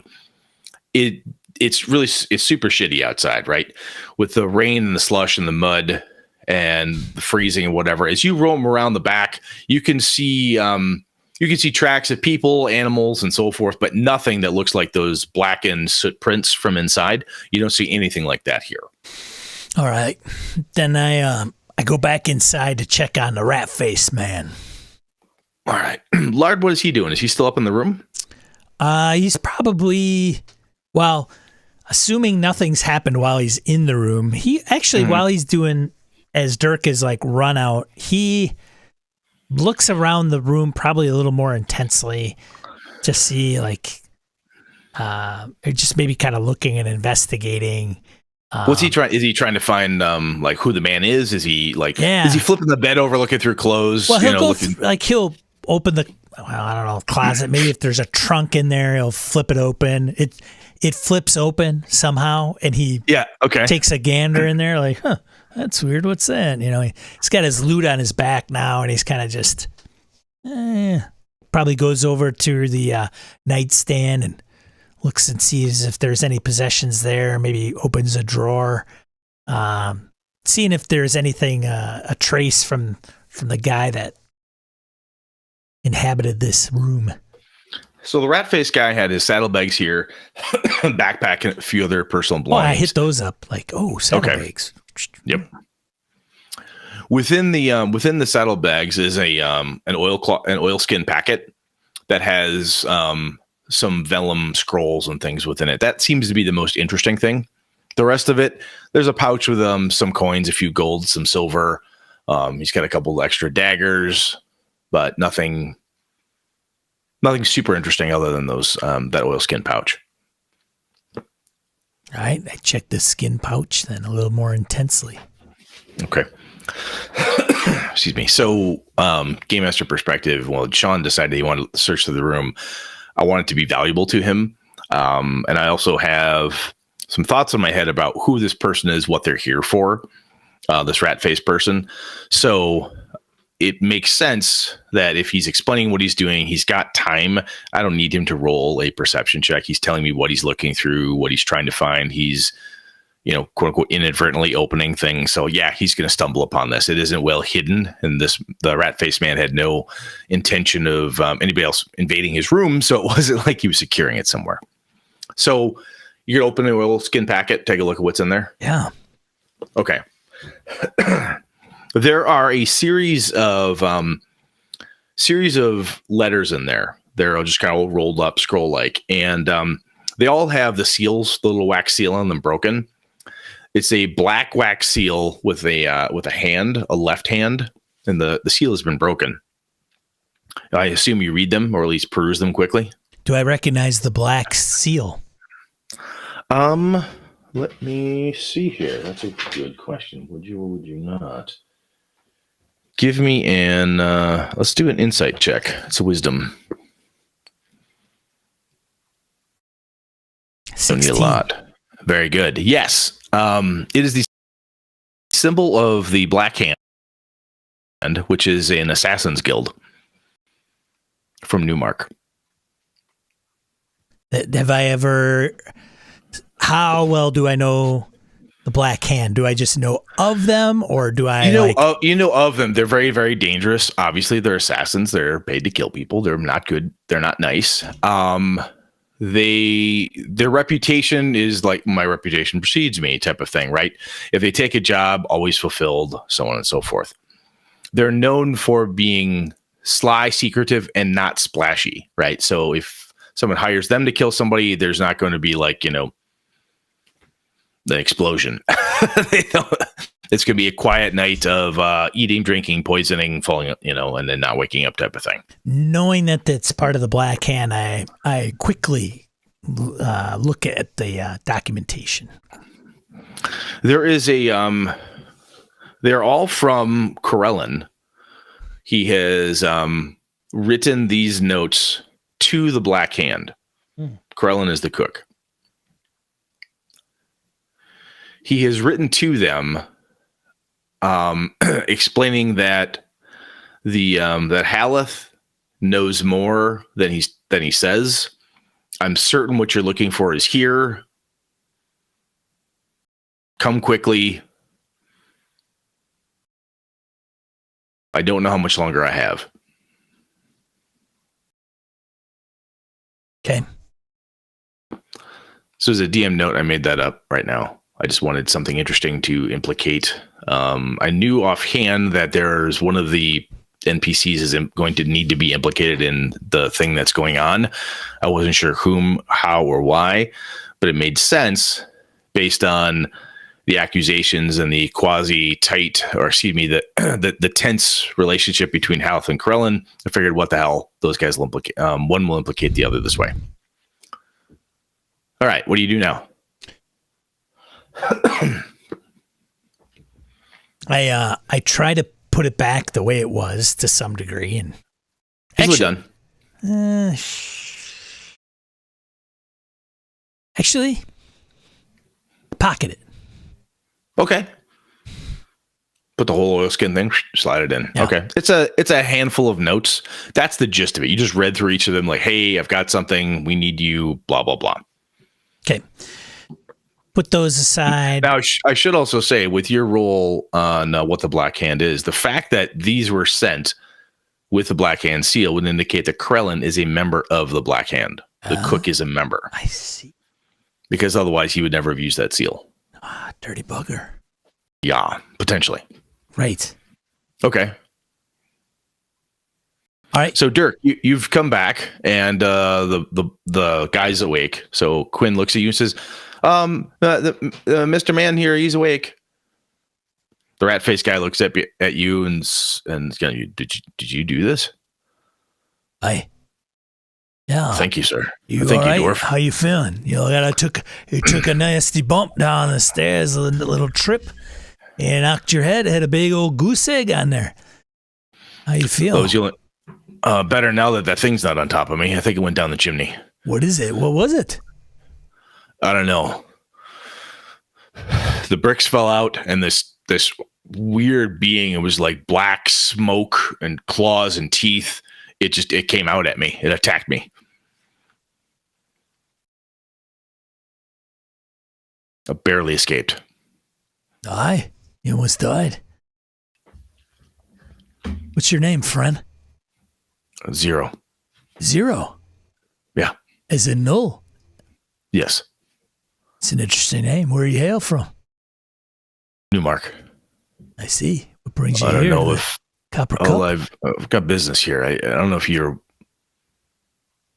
He starts looking around, like kind of over your shoulder, scanning the room. This is between you and I. I think Haleth did this. Haleth? Yeah. The freaking guy over there. Yeah. The owner of the tavern. Yeah. What makes you say that, friend?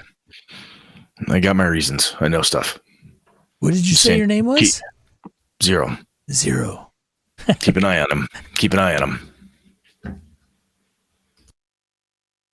him. Oh. I'll keep my eye on him. All right. Here, can I help you up? Yeah. You get him up, put him in a chair somewhere, get him comfy. Yeah, we'll sit over here. You know, earlier we got off to a rough start, my friend. That happens. It's all right. My name is Dirk. Dirk Do-Gooder. You seem like the type. I'm a dwarf. I hail from the hills. I could tell. Aye. When Lard is done, is he coming down the stairs? He does. Okay. Yeah, if he realizes the rest is just kind of meaningless bullshit, he tries to put it back the way he found it to some degree and not make it look like somebody rummaged through his place. And even if it does, somebody went after that guy, so he'll come back down. And okay, once he realizes like what's going on, Dirk will wave him over at some point. Okay. The talk within the common room now is that, okay, so Haleth and Corellin went in the back. They both came out at some point and told everybody else in the inn some kind of a story about it was it was a mistake. It was from the butchers. The finger is gone, And it wasn't really a finger. It was just a bone. It was this, it was that. They're kind of playing the whole thing off. There's a whole lot of it's okay. Both of those guys? Placating. Yeah, they came back out and everything seemed fine. Everyone's okay. You're fine. We're all fine. How are you? It's just all going well now. The little girl insisted it was a finger. Her mother's like, shush, shush, shush, shush. You just got everybody all worked up about nothing. There was no finger there. It was just hush, hush, hush, hush. If Lard hears, is Lard down yet or no? Oh yeah, Okay. Lard's come down. That's what he's walking into. He hears that, and then he sees Dirk talking to to Zero. As Lard hears the little girl or something, he goes over and says, "I believe you. Shh, our secret." She does a shh, winks at you. All right, Okay. but the soup is okay. It's a fluke. Do you know what a fluke is, little one? Yeah, they get in your liver. No, not that. What books do you read, little one? You need to stay. I'm a farm kid. I know what a liver fluke is. Come on, this happens. It's a mistake. It was an accident. She understands. Yeah, make sure you eat your victuals now. Don't let this scar you. All right. All right, excellent. Now I must tend to my friend and see what happened. All right. Behave now. She promises. All right. So he goes over to Dirk. Yep. Hey, buddy, what's going on? Hi, I met this. This is Zero. We might have seen him earlier. He's like, we didn't get off. He goes, yeah, we didn't get off to a good start. Got my characters mixed up for a second. Zero's looking at both of you, and he said, "Look, I don't know what your deal is and all of this, but something's going on." He says, "I don't trust Haleth." Haleth, yeah. The tavern owner? Dirk says, Yeah. "Aye, the tavern owner." Yeah. Well, we should be like food inspectors, maybe. Zero's like, I'm in no shape to go back there. If you guys want to go back and check, I go for it. I can't trust him. Why did they come for you? I don't know. Come on, buddy. Everybody's got a story.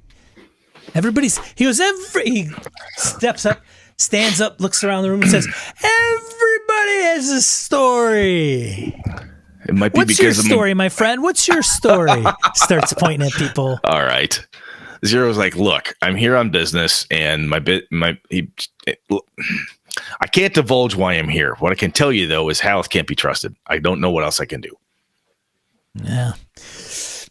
You know, they don't call him Dirk Do-Gooder for nothing. And he probably would be willing to help you, the naive bastard. Dirk looks at him with... Like, what? What does that mean? He says, but you got to know what's going on here, buddy, to help you out. We're not... Hey. Come on. You could trust us. Dirk saved your life. All right, well, get me up to my room. All right, let's go. Go up to your room. Okay. It's like, oh, look at this place. Looks like a mess. So everybody downstairs is they've been placated, right? So they're kind of milling around. They're talking, discussing, so on and so forth. People are being served and whatnot. You guys go upstairs. Zero shuts the door, sits down on the bed, and says, okay, look. I'm a member of the Black Hand Assassins Guild. So's Corellin, the cook. Who's that? Who are the Black Hand? Tried to deceive him to... Oh, you're trying to deceive him? Well, he's trying to like play it off like he doesn't trying to know play who they stupid? are. Yeah. Like, what's the Black Hand? Like, I don't run in those circles, buddy. What do you take me for? I rolled the one. I rolled the one. You rolled a one? Yeah, I did. I totally rolled the one. For deception, I rolled a 18. Even with my bonus, there's nothing there. So Zero looks at you, blink, blink, blink, like, oh my God, you really? So explains to you that the Black Hand is a guild of assassins. We kill people for money, see? Sounds dangerous. It is quite dangerous.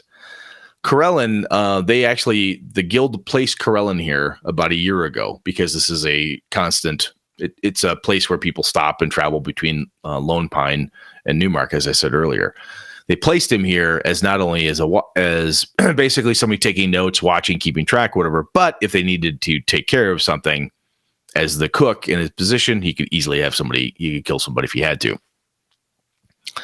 Corellin got he was paid through the guild to kill Haleth. They are the owner. So Corellin poisoned him. And it should have killed Haleth right off. It did not. Why he wants to kill him? We don't know. We don't care. We're just doing what we're paid to do. It's like, is that what Assassin's Guild do? Like he's... Yes, that's why his level of that. He's like, I can't believe you're this goddamn. What turnip truck did you come in from on again? Outside of town? We don't know. Yeah. So the basis of this is that Corellin has tried to kill Haleth on 5 separate occasions, and he won't die. He has poisoned him, and so on and so forth. And maybe the poison's not strong enough. I mean. Oh no! It should do the job. It should absolutely do the job. Like working. He didn't put the poison on the eggplant, and then he ate, the broccoli. Like, yeah. The zucchini. No. What's going on? So, Corellin had contacted the guild, and what Zero knows to be true is that Corellin has found that there's something else going on underneath the inn. He doesn't know what it is, but he knows that's got to be what Haleth. That's got to be the reason Haleth is supposed to die, but he's not dying. So Corellin became very nervous and very scared and wrote back, and that's why I'm here, was to try to protect him and find out what was going on. When you start looking for things like that, it seems to find you, doesn't it? It does. He looks at himself. Yeah. Absolutely does. Might want to count your lucky stars and maybe move on. Maybe this thing that Howland is. It's a job. I got to do the job. It might end up killing you.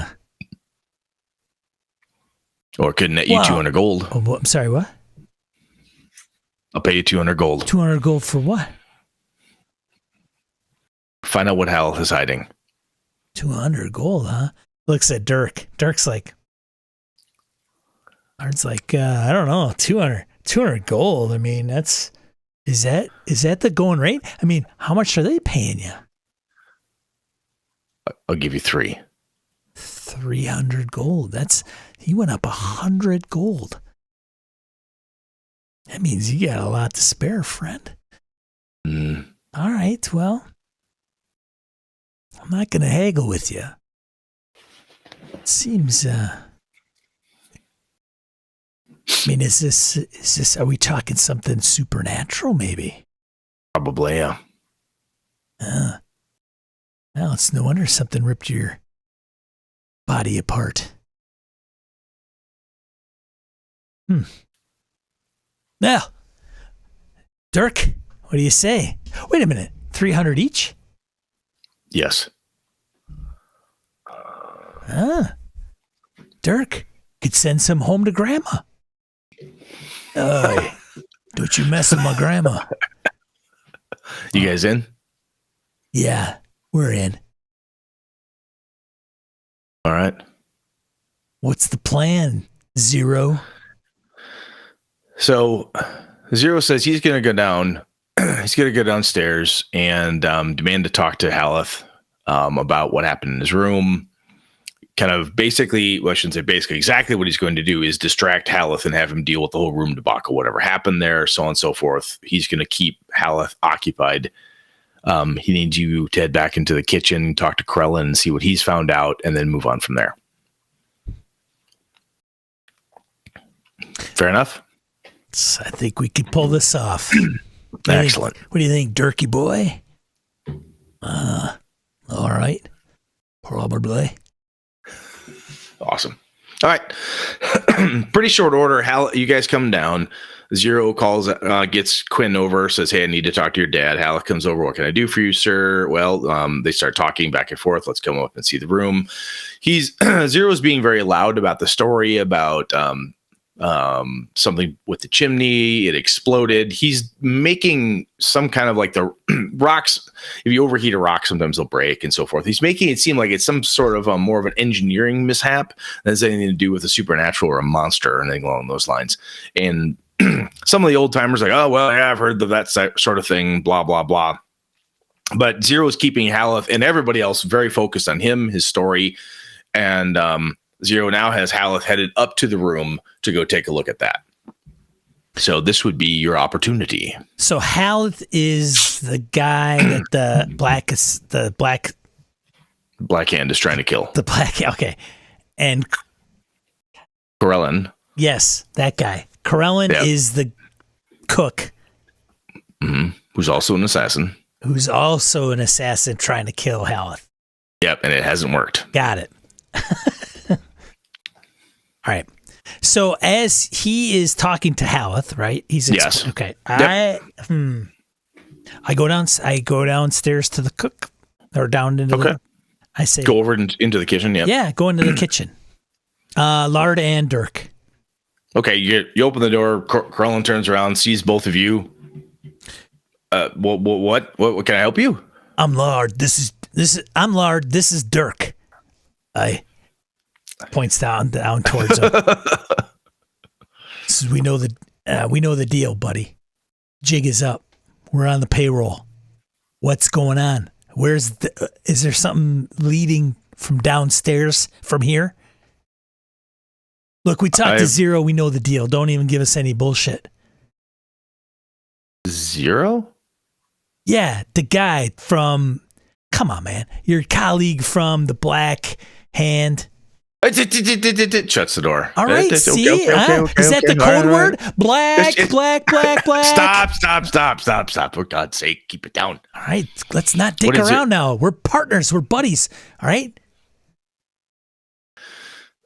All right. So, if you go outside, around the back, oh boy, there's a cellar entrance. It's locked. I've got the key. Hands it to you. Whatever he's hiding, it's down there. You haven't been down there yet? I haven't been down there yet, no. So all this time you've been dicking around, you haven't been down in the cellar yet? Nope. Why? I haven't had a chance. You chicken, aren't you? You're a chicken. He looks around. There's a lot. There's a little sweat, a little nervousness. Yeah. You're part of that tough Black Hand Assassins Guild. Boy, I hope this doesn't get out. What's your name? You're Corellith? He's got the look of, well, I've tried to kill the guy a couple of times and he hasn't died. I've tried to poison him. He's not dying. So I'm a little, he's nervous. He's scared. I got your number, man. I would watch your back. Huh? All right. I would watch. I'll go down there. Let's go down there, Dirk. Let's do some. Hey, Dirk, let's do some good. Hey, ring. Nice. All right. Out you go. Yeah. All right. Very good. You guys go outside through the shitty weather to the door. It's got a padlock on it. Key fits it easily. Pop. Crack the door open. Set of stairs going down. Dark? Of course. Shit. Dwarf has dark vision. Indeed. Dirk, I can't see in this shit. Go get a lantern. Get a lantern. I don't know what to tell you. You send him back to you. Yeah, he goes back inside, gets a lantern from the tavern, and then goes back. So, Dirk, while you're waiting for Lard to come back, there is, it is really, really. Dirk is there. He's the dwarf, yeah. So while you're standing at the entrance to the basement, it's dark. You can see down there, but it is really rank. There is a horrible, horrible stench down there. Nasty, nasty stench. Sewage. Why is it got to be sewage? It's not sewage. This is rotten meat. This is rotten meat. Ah, even worse. Yep. Jesus. Lard comes back, little lantern. I got a lantern. Yeah. All right. Oh God, what is that? Oh, it's rotten meat, probably. I'm gonna be in a lot of trouble. You're gonna pinch your nose for this. All right. Lights the lantern, or if it's already lit, great. Yep. Head on down. Yeah, and Dirk leads the way. Okay. So Dirk, you go down. It goes down about 10, 15 feet, levels out into what looks like a regular, it's just a 10 by 10 root cellar type of basement. However, directly across from you is a newer section of the wall that's been, I shouldn't say new section of the wall. There's a newer aperture in the section of the wall. It's been broken down and there's poorly done wood planking and stuff keeping it up, but there's a tunnel leading out of that. And from that tunnel is where the smell is coming from. Most of the foodstuffs in this area seem like they're okay. A lot of, dried herbs and things hanging, but does nothing to mask the smell of what's coming down the tunnel. I guess we should follow our nose, eh, Dirk? You heading down? Yeah. Okay. Dirk, you go down the tunnel. As you're walking, your dark vision, you can pick up. There are tracks in the mud and in the dirt down here. It's cold. It has that underground damp feel. As Dirk is walking down, you start to see there's things hanging from the ceiling and being displayed on the walls. As he walks down, you can see there's bits of skin. There's a hand like nailed to a beam. There's a, piece of a leg off on one other side. There's bits of people hammered up on the walls like a trophy or like a display piece. It's incredibly disgusting, obviously, and it stinks bad. Many of the body parts, they're old. They've been rotting. They have looks like they've been gnawed on. It's got that whole charnel house feel. Still going on? I'm beginning to think this is a bad idea, Dirk. What do you think? I don't know. We should probably check it out. There's something's going on here. All right, we go further. Okay. It goes on for a total of about 50 feet. And now you're like, okay, are we even under the bar anymore? Where exactly are we? Dirk the dwarf, as with his being a dwarf and being underground, I said, okay, we have moved around quite a bit here. It didn't go straight. It twisted, turned, took a couple dips. Like, this is odd. You come into, at the end of the hallway is another aperture that leads out into a room. This room is 30 by 30. The ground from the doorway slopes down about a 45-degree angle. So it's 30 by 30, but it's deep, right? So you're up kind of near the ceiling of it. So it dips down about 40 feet. So it's a deeper hole. In the center of it is an altar. It's a massive, big basalt type of thing. There's no people chained to it or anything like that. All the people are chained off in the corners. But the basalt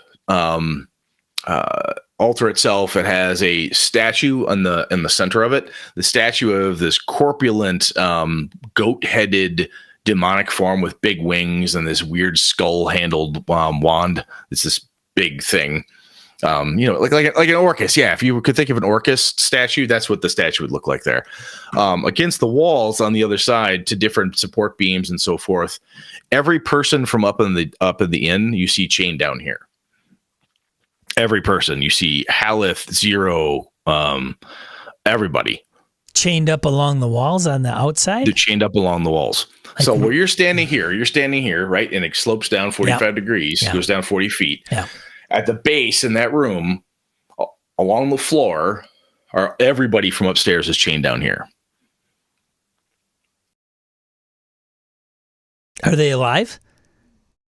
They look like they probably are. There's a couple shuffles, a few moans, some kicks and squeaks type of thing. Oh, shit. What have we gotten into there? You hear a really soft, quiet voice behind you. I told you it was a finger. Is it the little girl? Yeah. How'd you get down here, little one? You turn back, you see her. Yeah. All right. She has Zero's head in her right hand. Just blood dripping off of it. Her mouth is like just split wide open. She's got these nasty, long, horrible teeth. Her fingers are claws.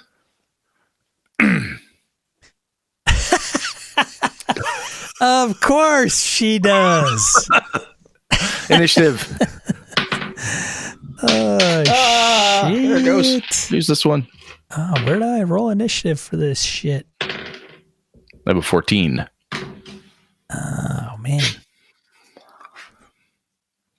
trying to find initiative on this character sheet. Oh, here we go. Lard has a 13.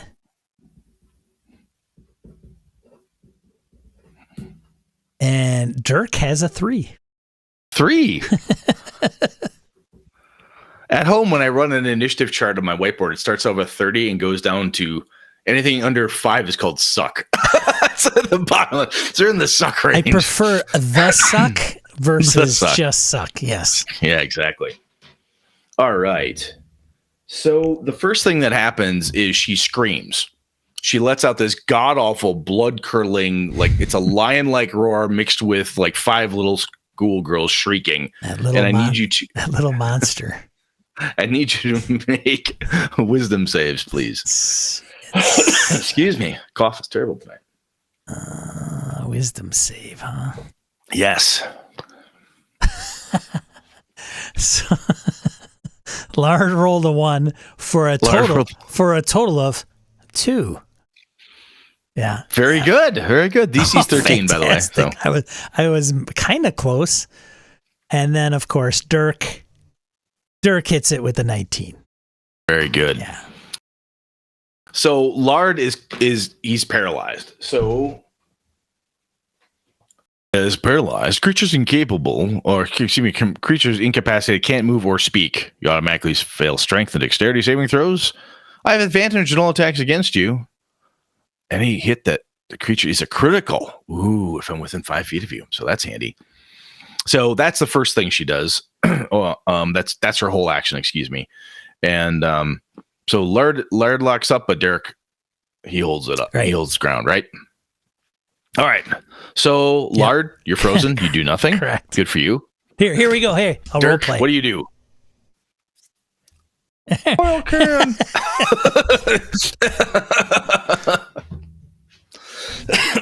Dirk, what do you do? Dirk is gonna he's gonna do some damage. There we go. Shing. Yeah, he shings out the weapon. And he's going to, Armor class 13. I guess he's just gonna attack her. All right. 14. Hit. Oh, for Pete's sakes. 3 damage. God, the worst. A longsword. Normal. What are you hitting with? Yeah. Longsword. Okay. All right. So back to the top of the order. The bad guy. She is going to Dirk's armor take a class is hit 18. at Dirk. What's Dirk's armor class? Oh God, I rolled a total of 12. Missed you there. Another one at you, and I rolled an 11. Even worse. Okay. Then, so she takes her 2 claw attacks. She's dropped Zero's head. She takes the 2 claw attacks at Dirk. That fails. When she's finished that flurry of blows, she mumbles something, and you can hear from the background some rising somewhere in the room behind you. Right, you're fighting in the hallway. It's somewhere in the distance, back of the room, echoing. At that point, you can hear the sobbing sounds from people out there. And the horrible, like, oh no, the pain! She's doing something with them. Dirk, your turn. All right. Oh wait, Lard, make another saving throw, please. Wisdom save. 12. DC 13. Come on, Lard, you could do it. 12. You failed. Hey, So she is Dirk, what do you within do? weapon range. I'm gonna attack her again. Okay, All right, that's an 18 better. for 7 damage. It takes a sword out. Whooshing! Not bad. Ew, abomination! Ew! Ugh! 2 claw attacks back at Dirk. That's an 18. I get you there. You will take 4, 5, 6, 7, 8 points of damage. Whoa! Make a Constitution save. Con save! Yeah. Oh my god. Oh yeah, baby. 21. Nice. Okay, DC on a con save is only 10. Suck it, girly. Okay. So when she hit you with those cloth, when it hit you, you felt like this. It's like this nasty virulence hits you and just burns, and it like this horrible poison's trying to. But your body's like, no, I shall not. She's not even You a little forced that girl off. anymore. All right, that's her turn. Oh God, Lard, dude. save. Come on, save. You could save. Come on. You useless bard. God damn A it. 5. Dude, 5. Oh my Lard God. is worthless. Dirk in the cut. Dirk, give me a perception check. Perception. All right. Yeah. Yep. 21. And okay, there is a darkness. It looks like it's made out of it's a ball of soot is the best way to say it. The smoke and soot is rising up from the altar in the center of the room. It's kind of coalescing and forming into a man-like shape with like clawed hands and clawed feet. It's coalescing in there. It isn't completed. You can see the soot, the blackness is coming off of all of the people that are chained up, and their bodies are just shaking and racked with pain and torture as the blackness comes out of them and feeds this thing as it's forming. All right, that was Lard. Bad guy's turn. And I'm gonna. You're still standing. She's going to keep swinging at you, and I'm going to keep throwing my dice on the floor out to grab another one. That is a 13 and a 15. I miss and a miss. Lard, save. Come on, Lardy boy. 14. 14, very good. I am unparalyzed. Very good. As a quick DM here, I am absolutely not fudging my dice here. The creature isn't like it's tough. It's a homebrewed critter and all, but the DC's at a decent enough rate that I know he should be able to make these.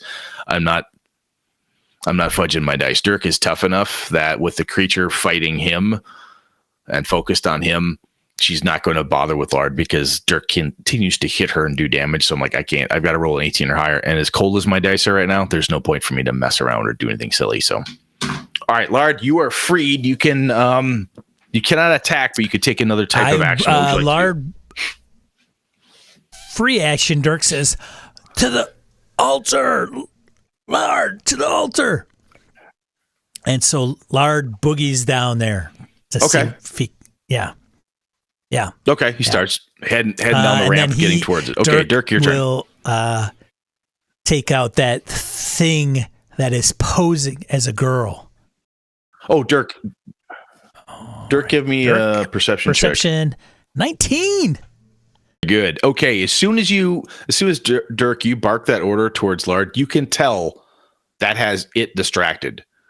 The demonic creature, the devil, whatever the hell this thing is, you said that, it kind of does the whole neat jerk back, like, oh shit, it's active. Like the other one can move now.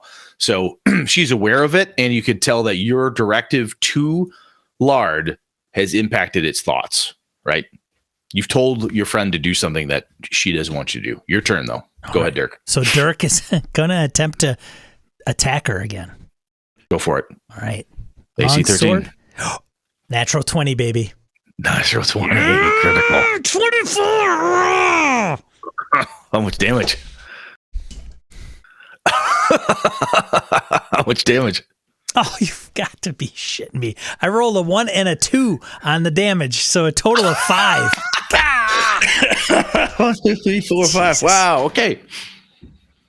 So she breaks off from you and runs. So you're going to get an attack of opportunity on her because she's running away from you to attack Lard from behind. This is not like a withdrawal action. She's like just leaving all behind her to go make sure that he doesn't do whatever it is Gotcha. he's doing. So one free shot. 15. Yep, AC 13. 9 damage. Yeah. I critical and I suck. Regular damage. Yeah, 9. and regular damage 9. Nice. Very good. All right. So Chi barrels out after Lard. And the first thing she's going to do is, she's going to use her range. So Lard, make a dex saving throw, DC 10. Lard's dex is saving throw 15. 15, good. All right, you will take half damage from this. Okay. So she's running and she gets she's got little bitty legs. She got little kid legs, right? So she goes the distance she can in movement, stops, opens her mouth, and just belches out this stream of maggots, flies, centipedes, this horrible, bugs just go rolling out of her and slam right into Lard's back. His dex will allow him to take half this damage from the horrible biting, clawing, burrowing critters. That is 12 points of damage. We'll take half of that. Half of that. Okay. Half of that. You saved. You saved for half. It's okay. Sucking And wind. you did make the dex save.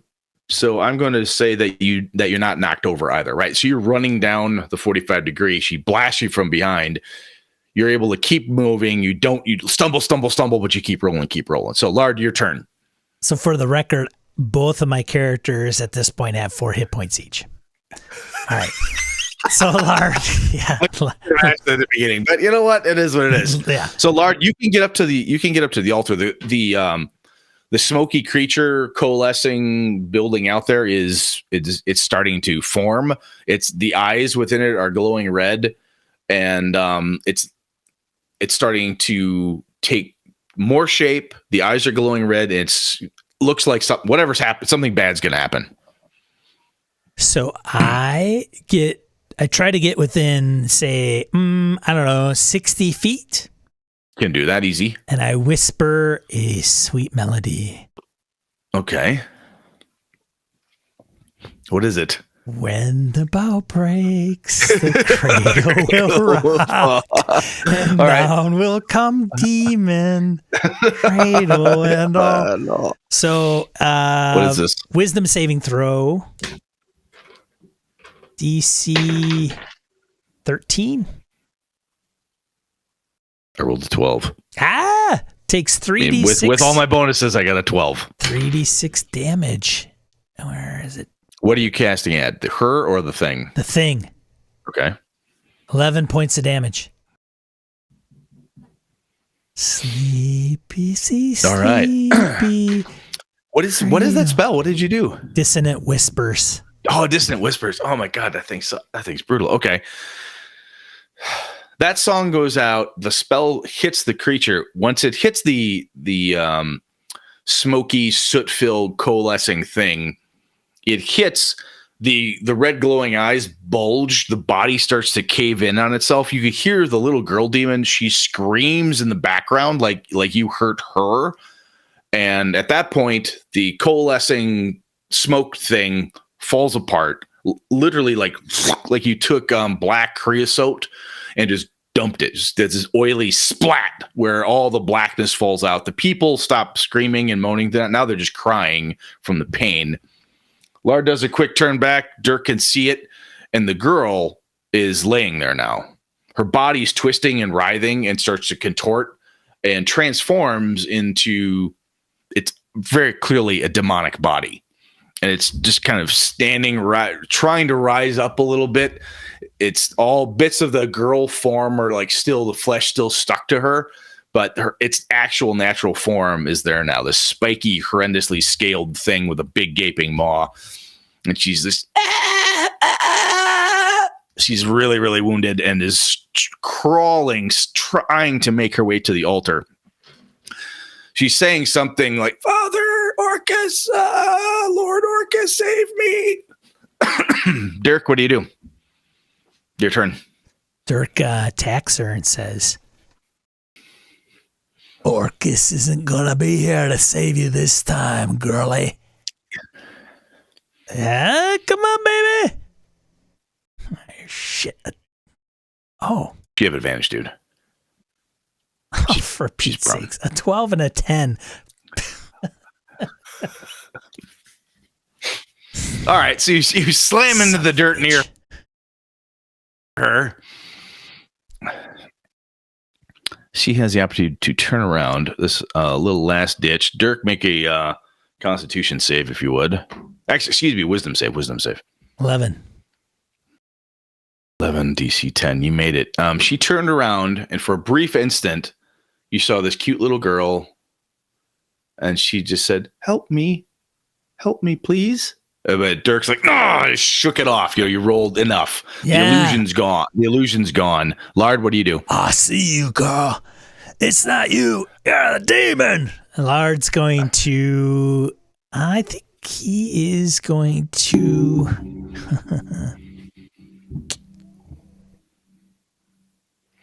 oh, that's not going to be, he's going to mock her. It's just mockery. Dude, that smell, I tell you, is ridiculous, but I'm going to use it anyway.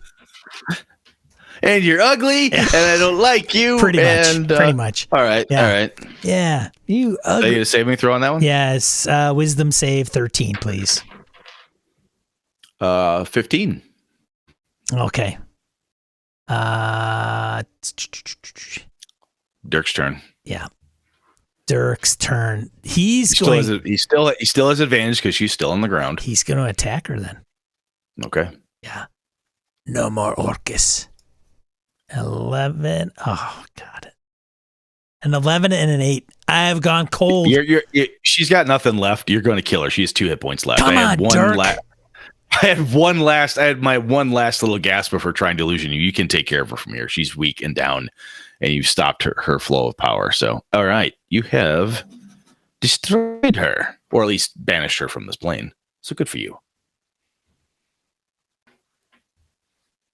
Dirk puts the blow down. Yeah. Oh, yeah. He'll smoke her. He looks around. So just from a game master perspective, there's no point to prolong it. She's not going to be able to affect them. She can only do the little charm thing once. She doesn't have it anymore. All of her other things, she can no longer attack. Based on my description, I've been going. She's just done. There's nothing she can do, and the heroes are winning. So I'm going to let them have it. So Dirk does what? He goes to check on his friend. Lard? Yeah. You all right? I'm a little, took a couple knocks, but I'm all right. And both of them look around. That's over 3/4 of my life is gone. Pretty much. Blow it off. And they both look around the antechamber. Yes. To see if all the people are okay or what's going on with them. They're hurt and wounded. They need care. They need medical attention and whatnot. But you can free them, and no one has died. Okay. Had you failed to stop the summoning component of it, it would have axed a couple of them. Well, of course. Mm-hmm. So they split up and start freeing the people and comforting them and consoling them. Everything's going to be okay. You're fine now. You're fine. Everything's going to be all right. Just don't eat the soup. Very good. All right, man. That's what I had. So from a... Oh, thank you. Oh, thank you. So what had happened, Game Master-wise, is I had a couple different options for creatures I wanted. One was like ghouls in the basement, demonic summoning, something. And I wasn't quite positive who I wanted the NPC bad guy, the turncoat, to be. Like, is it Zero? No, it can't be Zero. It's got to be something else. Like, you know what? I need the kid. I want the kid to be the bad creature. And you can murder the kid because it's actually a demon. You won't feel bad killing the demon, right? Because it's this horrible thing. What it had done is that I decided that everybody was trapped in there, and it's basically illusion and so on and so forth. Had you continue the campaign, you find out why it can do what it can do, what its power is, the cult of Orcus behind it, and so on. But there you be. That's fantastic, Brett. So you don't have to lie to me. Did you have fun though? Yeah, Did you have fun? Okay. Yeah. To be honest, apart from this sheet of paper, which has like that many notes on it, that's it. I made the rest of it up. I had an idea of what I wanted to do. The DCs and armor classes, I based them off of ghouls and ghasts. I'm like, okay, I want it to be within that power range. So I had my monster manual open next to me with the ghoul and ghast page from my 5e monster manual, so I could keep it within those bounds. Looked at the saving throws, Like, okay, she's going to have a couple extra pieces and parts. The other thing I like to do thematically is sometimes having the bad guy have one last gasp, which is the charm. Like, hey, save me. And then Dirk would have attacked Lard. However, I want that to be a last gasp and has to be like a really bad failure. So I had the DC on some of those things 10 instead of 13. 13 was the larger one, and she could do that once, the big scream, which is basically instead of a ghoul's touch to paralyze you, the demon could scream and paralyze people that way. So it wasn't touch based. And then the claws had the opportunity to poison you, but only initially because she had poisoned herself prior to the fight. After the first round, I stopped having you make the saves because her claws are out. She'd used poison to attack you with. It wasn't a native natural thing she could do. But I gave her 20, 25. She had 30 hit points. And you had done 5, 10, 15, 20. Yeah, like 27, I think, total by the end. So then I'm like, yeah, she's done. And the other thing is after you destroyed the creature, her form is fading. She's getting banished through the process. That was part of the whole ritual connection component of it. The other thing I think is interesting, which I like what you did, Sean, was that sometimes things don't always make sense and they don't always connect. Like, okay, what's this? What's that? And I think the things that you do, which I appreciate that my home group does a lot too, is like, okay, but let's see, tying the threads together. Like, there's a weird loose one, fuck it. There's a monster. We'll work out the threads later. There's an obvious threat. There's a thing down here. So you had plenty of opportunities where you could have just turtled up and said, well, let me get all the jigsaw pieces and try to paint the full, what's exactly happening. And it was a bit of weirdness with more behind it than you could have found out. So there would have been gaps in your plan. Right. And the fact that I knew that you as a player, you're not going to let those gaps stop you from doing shit.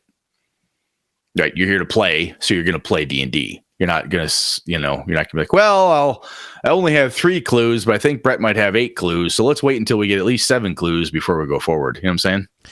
Yeah, I have found that if I've played with players that typically play, Jeff is a big player. Like, he doesn't game master. Doesn't run games. Nope. And I think he usually grasps onto stuff like that and goes with it, right? And inherently he's like, okay. Also on the same side of things, to some extent, the Forbidden Lands group and a few others, a lot of game masters. And so they understand, like, okay, this is kind of the deal, so to speak. Yeah, we should, this looks like a plot hook. I should probably bite onto that so I can do some stuff. Not all players are like that. And I think if any player sees this or watches this and maybe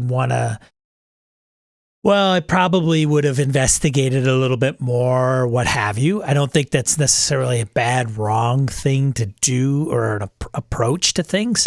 But at the same time, sometimes you just kind of have to say, whether it's, because I think the beef that some players have, or the reason they go in a different direction, is that they are not,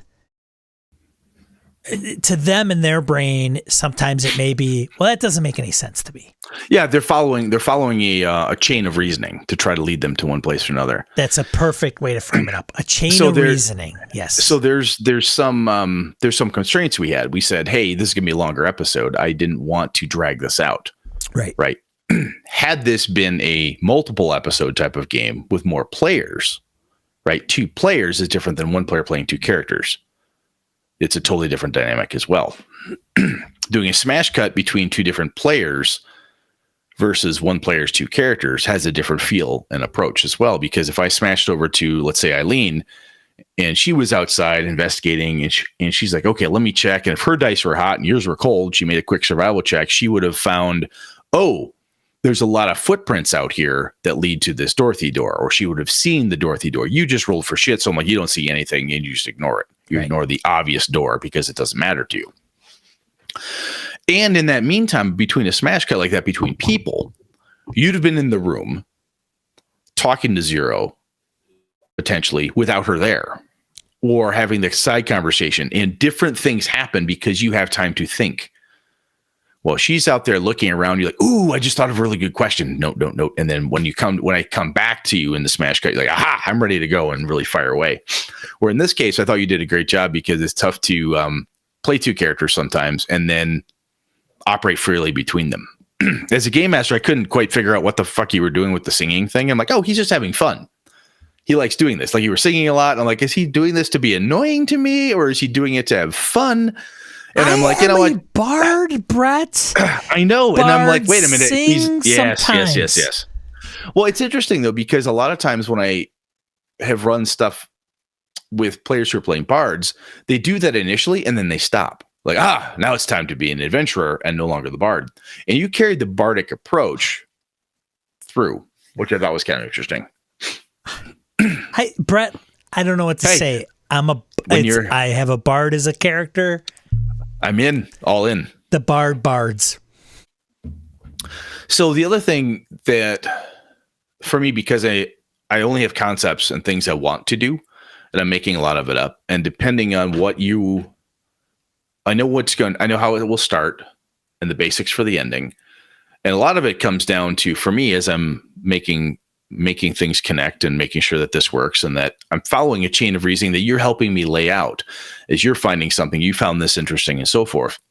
If you had not given a shit about the, rat face guy in the corner, you wouldn't have, I'm like, all right, then nothing happens. Then I want something to happen. So there's got to be a scream. Somebody has to die. Something has to occur. I need to have NPC drama, something happening to get you to move, because otherwise it's like, weirdness, right?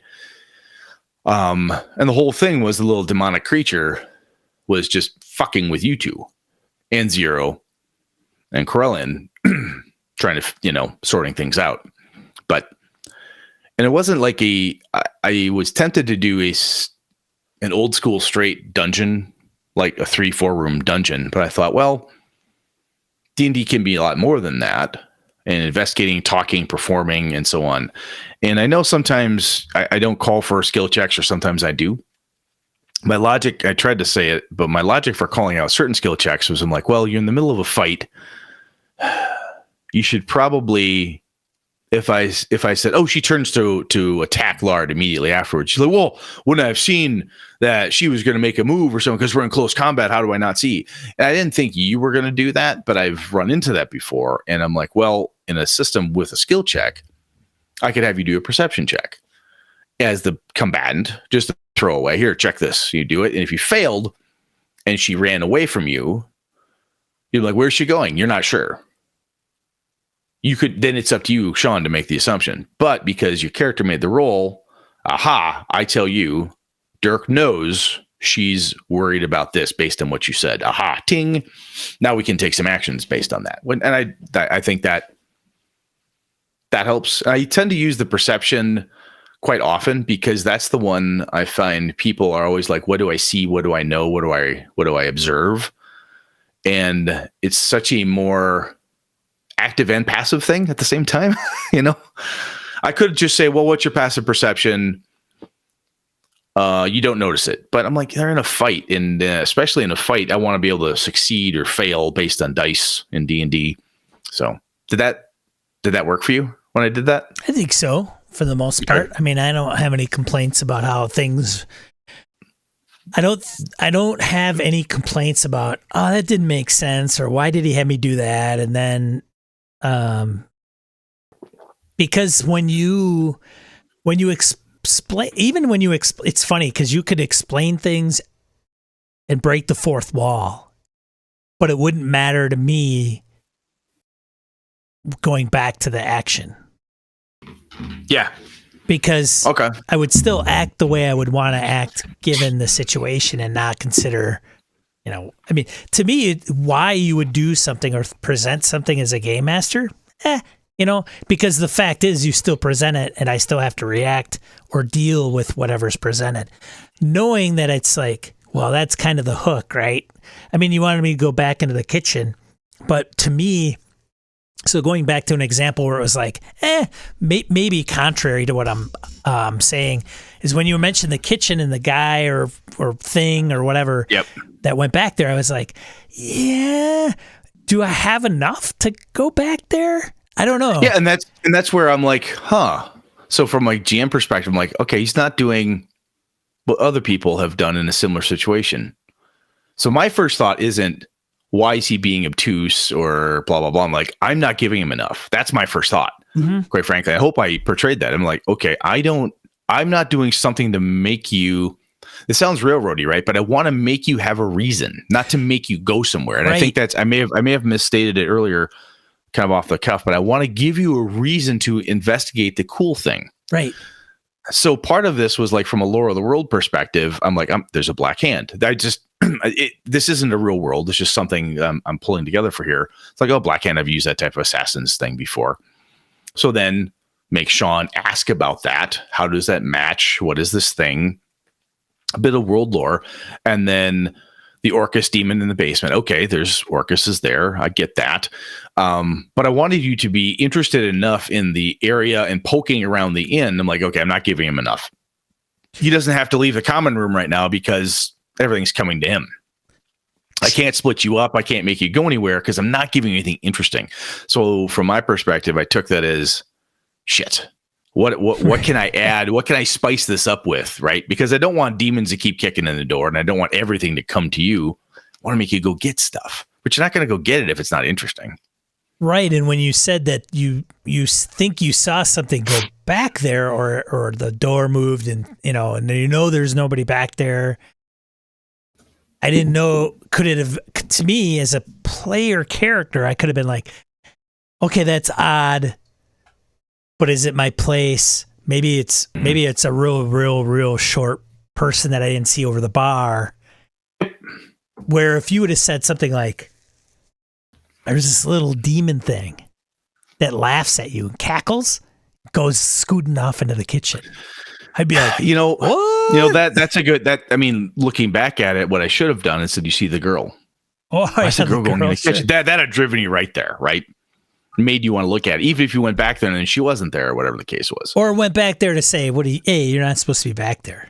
Yeah, would have driven you there. Yeah. Because I think part of it is that it's goofy because I run a lot of games, and sometimes there's this line between, I don't want to make you go investigate the thing I think is cool, but I want to give you enough reason where, like, look, if this is kind of, you're going to have your best chance to deal with the thing if you get this clue, or you have the best chance to deal with this aspect of it. This is going to be the most fun for everybody involved if you have interesting things happen to you. If I'm like, ooh, this would be interesting for them if they saw this thing, or be interesting for them if the party had to split, or be interesting if they encountered this NPC. And sometimes I have taken a crack at it. I took a couple where I'm like, Sean doesn't give a fuck. I got to move around. I'm done. I'm not going to just bang my head on the wall and say, yeah, but the door moved. Yeah, but the door moved. Yeah, but the door moved. It's going to be like, is the record stuck? What's wrong with you, Brett? Come on, move it on. Because I hope you didn't feel like I was railroading. I know in a short campaign, a short adventure, it can be tough, but I didn't want to feel like I was forcing you to do a thing. No, I think a railroad, I think we know it when we see it and experience it, and it can be really tough. And I don't think, I think you had agency. At least I felt like you could make choices and whatever. And I felt like I was reacting to your choices. And like when you pushed on 0, I'm like, like money. You're a grifter. You're into cash. So I'm going to say, I'll start at 2 and work my way up and see what you're willing to go for. Yeah. And the thing is, I think too, is even with the things that were put forth, like, 0 came down, we talked to him. Mm-hmm. In the moment, there's something up there. There was one thing after the other that was why wouldn't you just follow what's being put down? Something in my room attacked me. I don't know what it was. All right, we got to go to the room. It's not like, oh, well, that's dumb. Let's go over to the kitchen, right? It's go into the room, whether there's something in there or not. And then once we're there, then it's up to Brett to like, do I want something to be there or not? No. Okay. But I want some clues. Okay. I'll drop these clues. Oh, and then I'll put the skins in there for them to read. Okay, munch, go downstairs, and then it's like things get rolling. So I think you can do that linear thing, and I think a lot of DMs do that, and players should hook onto that really easily if you present it in that particular way. The one thing that could have happened was you could have went to the room and be like, there's nothing there. It's just a normal room. All right, I search it. Okay, what do you do? Drawer.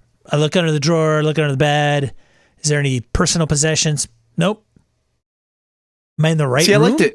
I like to shortcut some of that stuff. Like, you tear the room apart, give me a check or whatever it is, and add some color to it. Like, hey, there's what you talked about. I'm like, well, he's traveling. There's not going to be a trunk there. He had a horse. So there's saddlebags. I actually was waiting to see him. Like, I wonder if he's going to go out and look at the horse. I had no idea. And I'm like, in some groups, they'd be like, horse.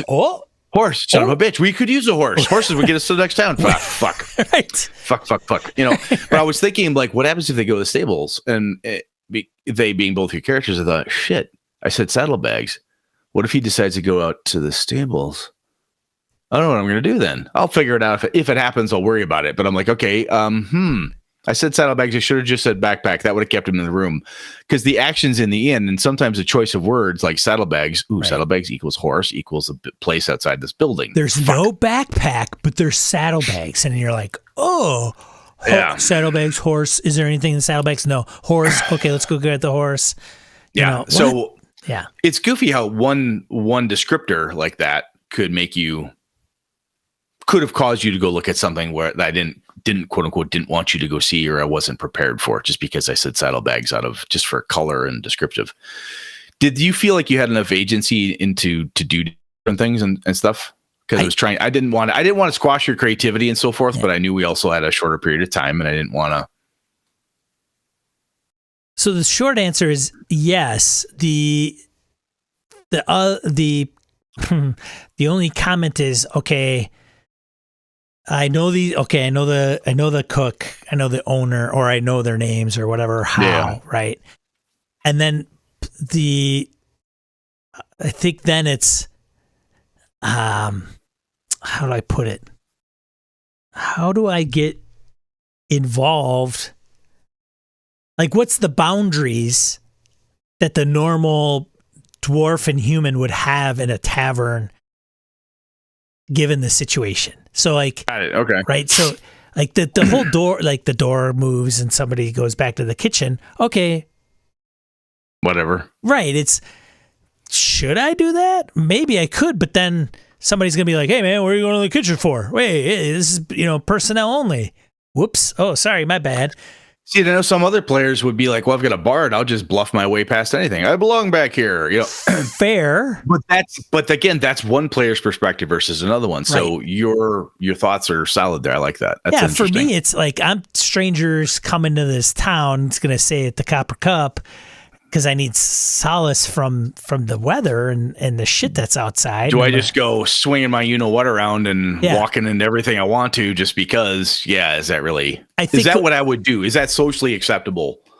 And I think if nothing else, if it was a longer component, I hinted at it where the girl and the mom said we don't see a lot of dwarves. Right. True. Right. Yeah. So we could have leaned into that more in a longer piece, or if it would have been a campaign world, then it could have said, well, you don't see a lot of dwarves. So the dwarf draws a lot of attention. And then whoever's playing the dwarfs as well, I'm going to go wander back there. If someone gives me shit, I'll be like, I'm sorry. And my culture, we always check out the kitchen because we won't eat in a filthy kitchen. I'm making this up right now, but I think I can lie my way past the guard, type of thing. So interesting. Okay. Yeah. So I got two other questions for you.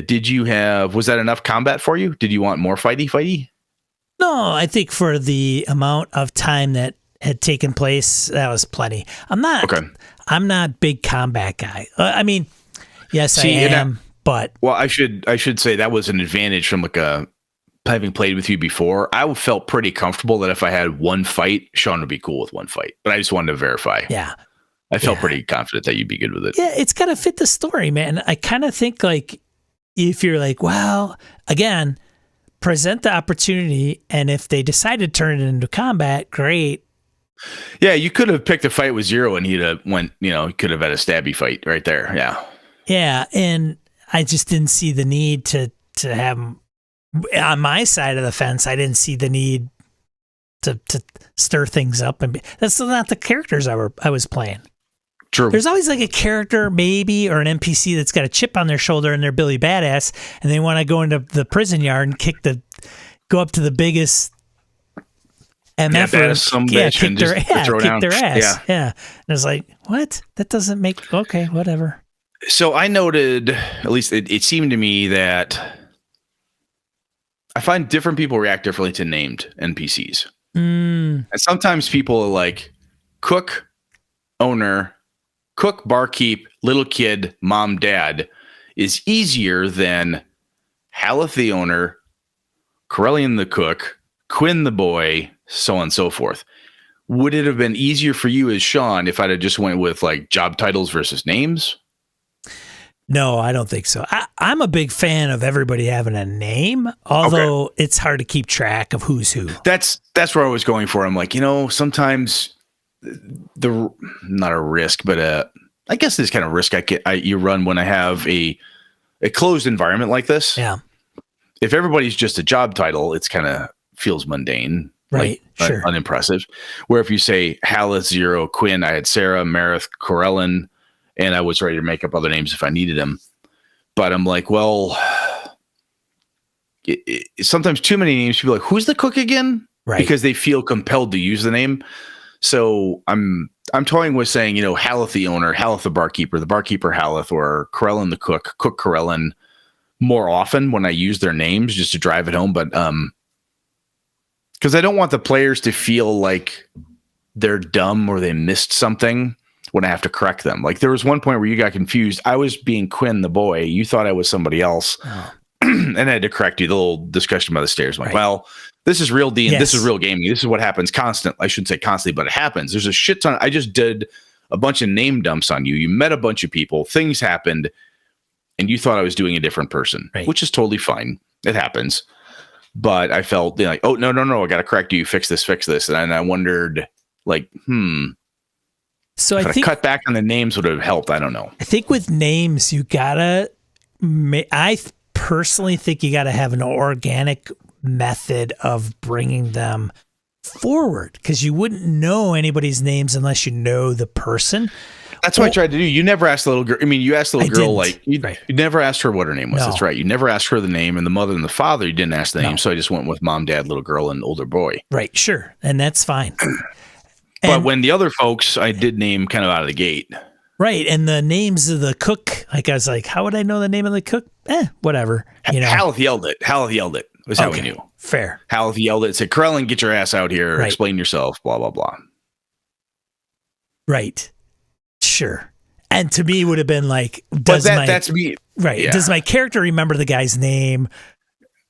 As if I was sitting in a restaurant, I heard somebody yell at the waiter. Yeah.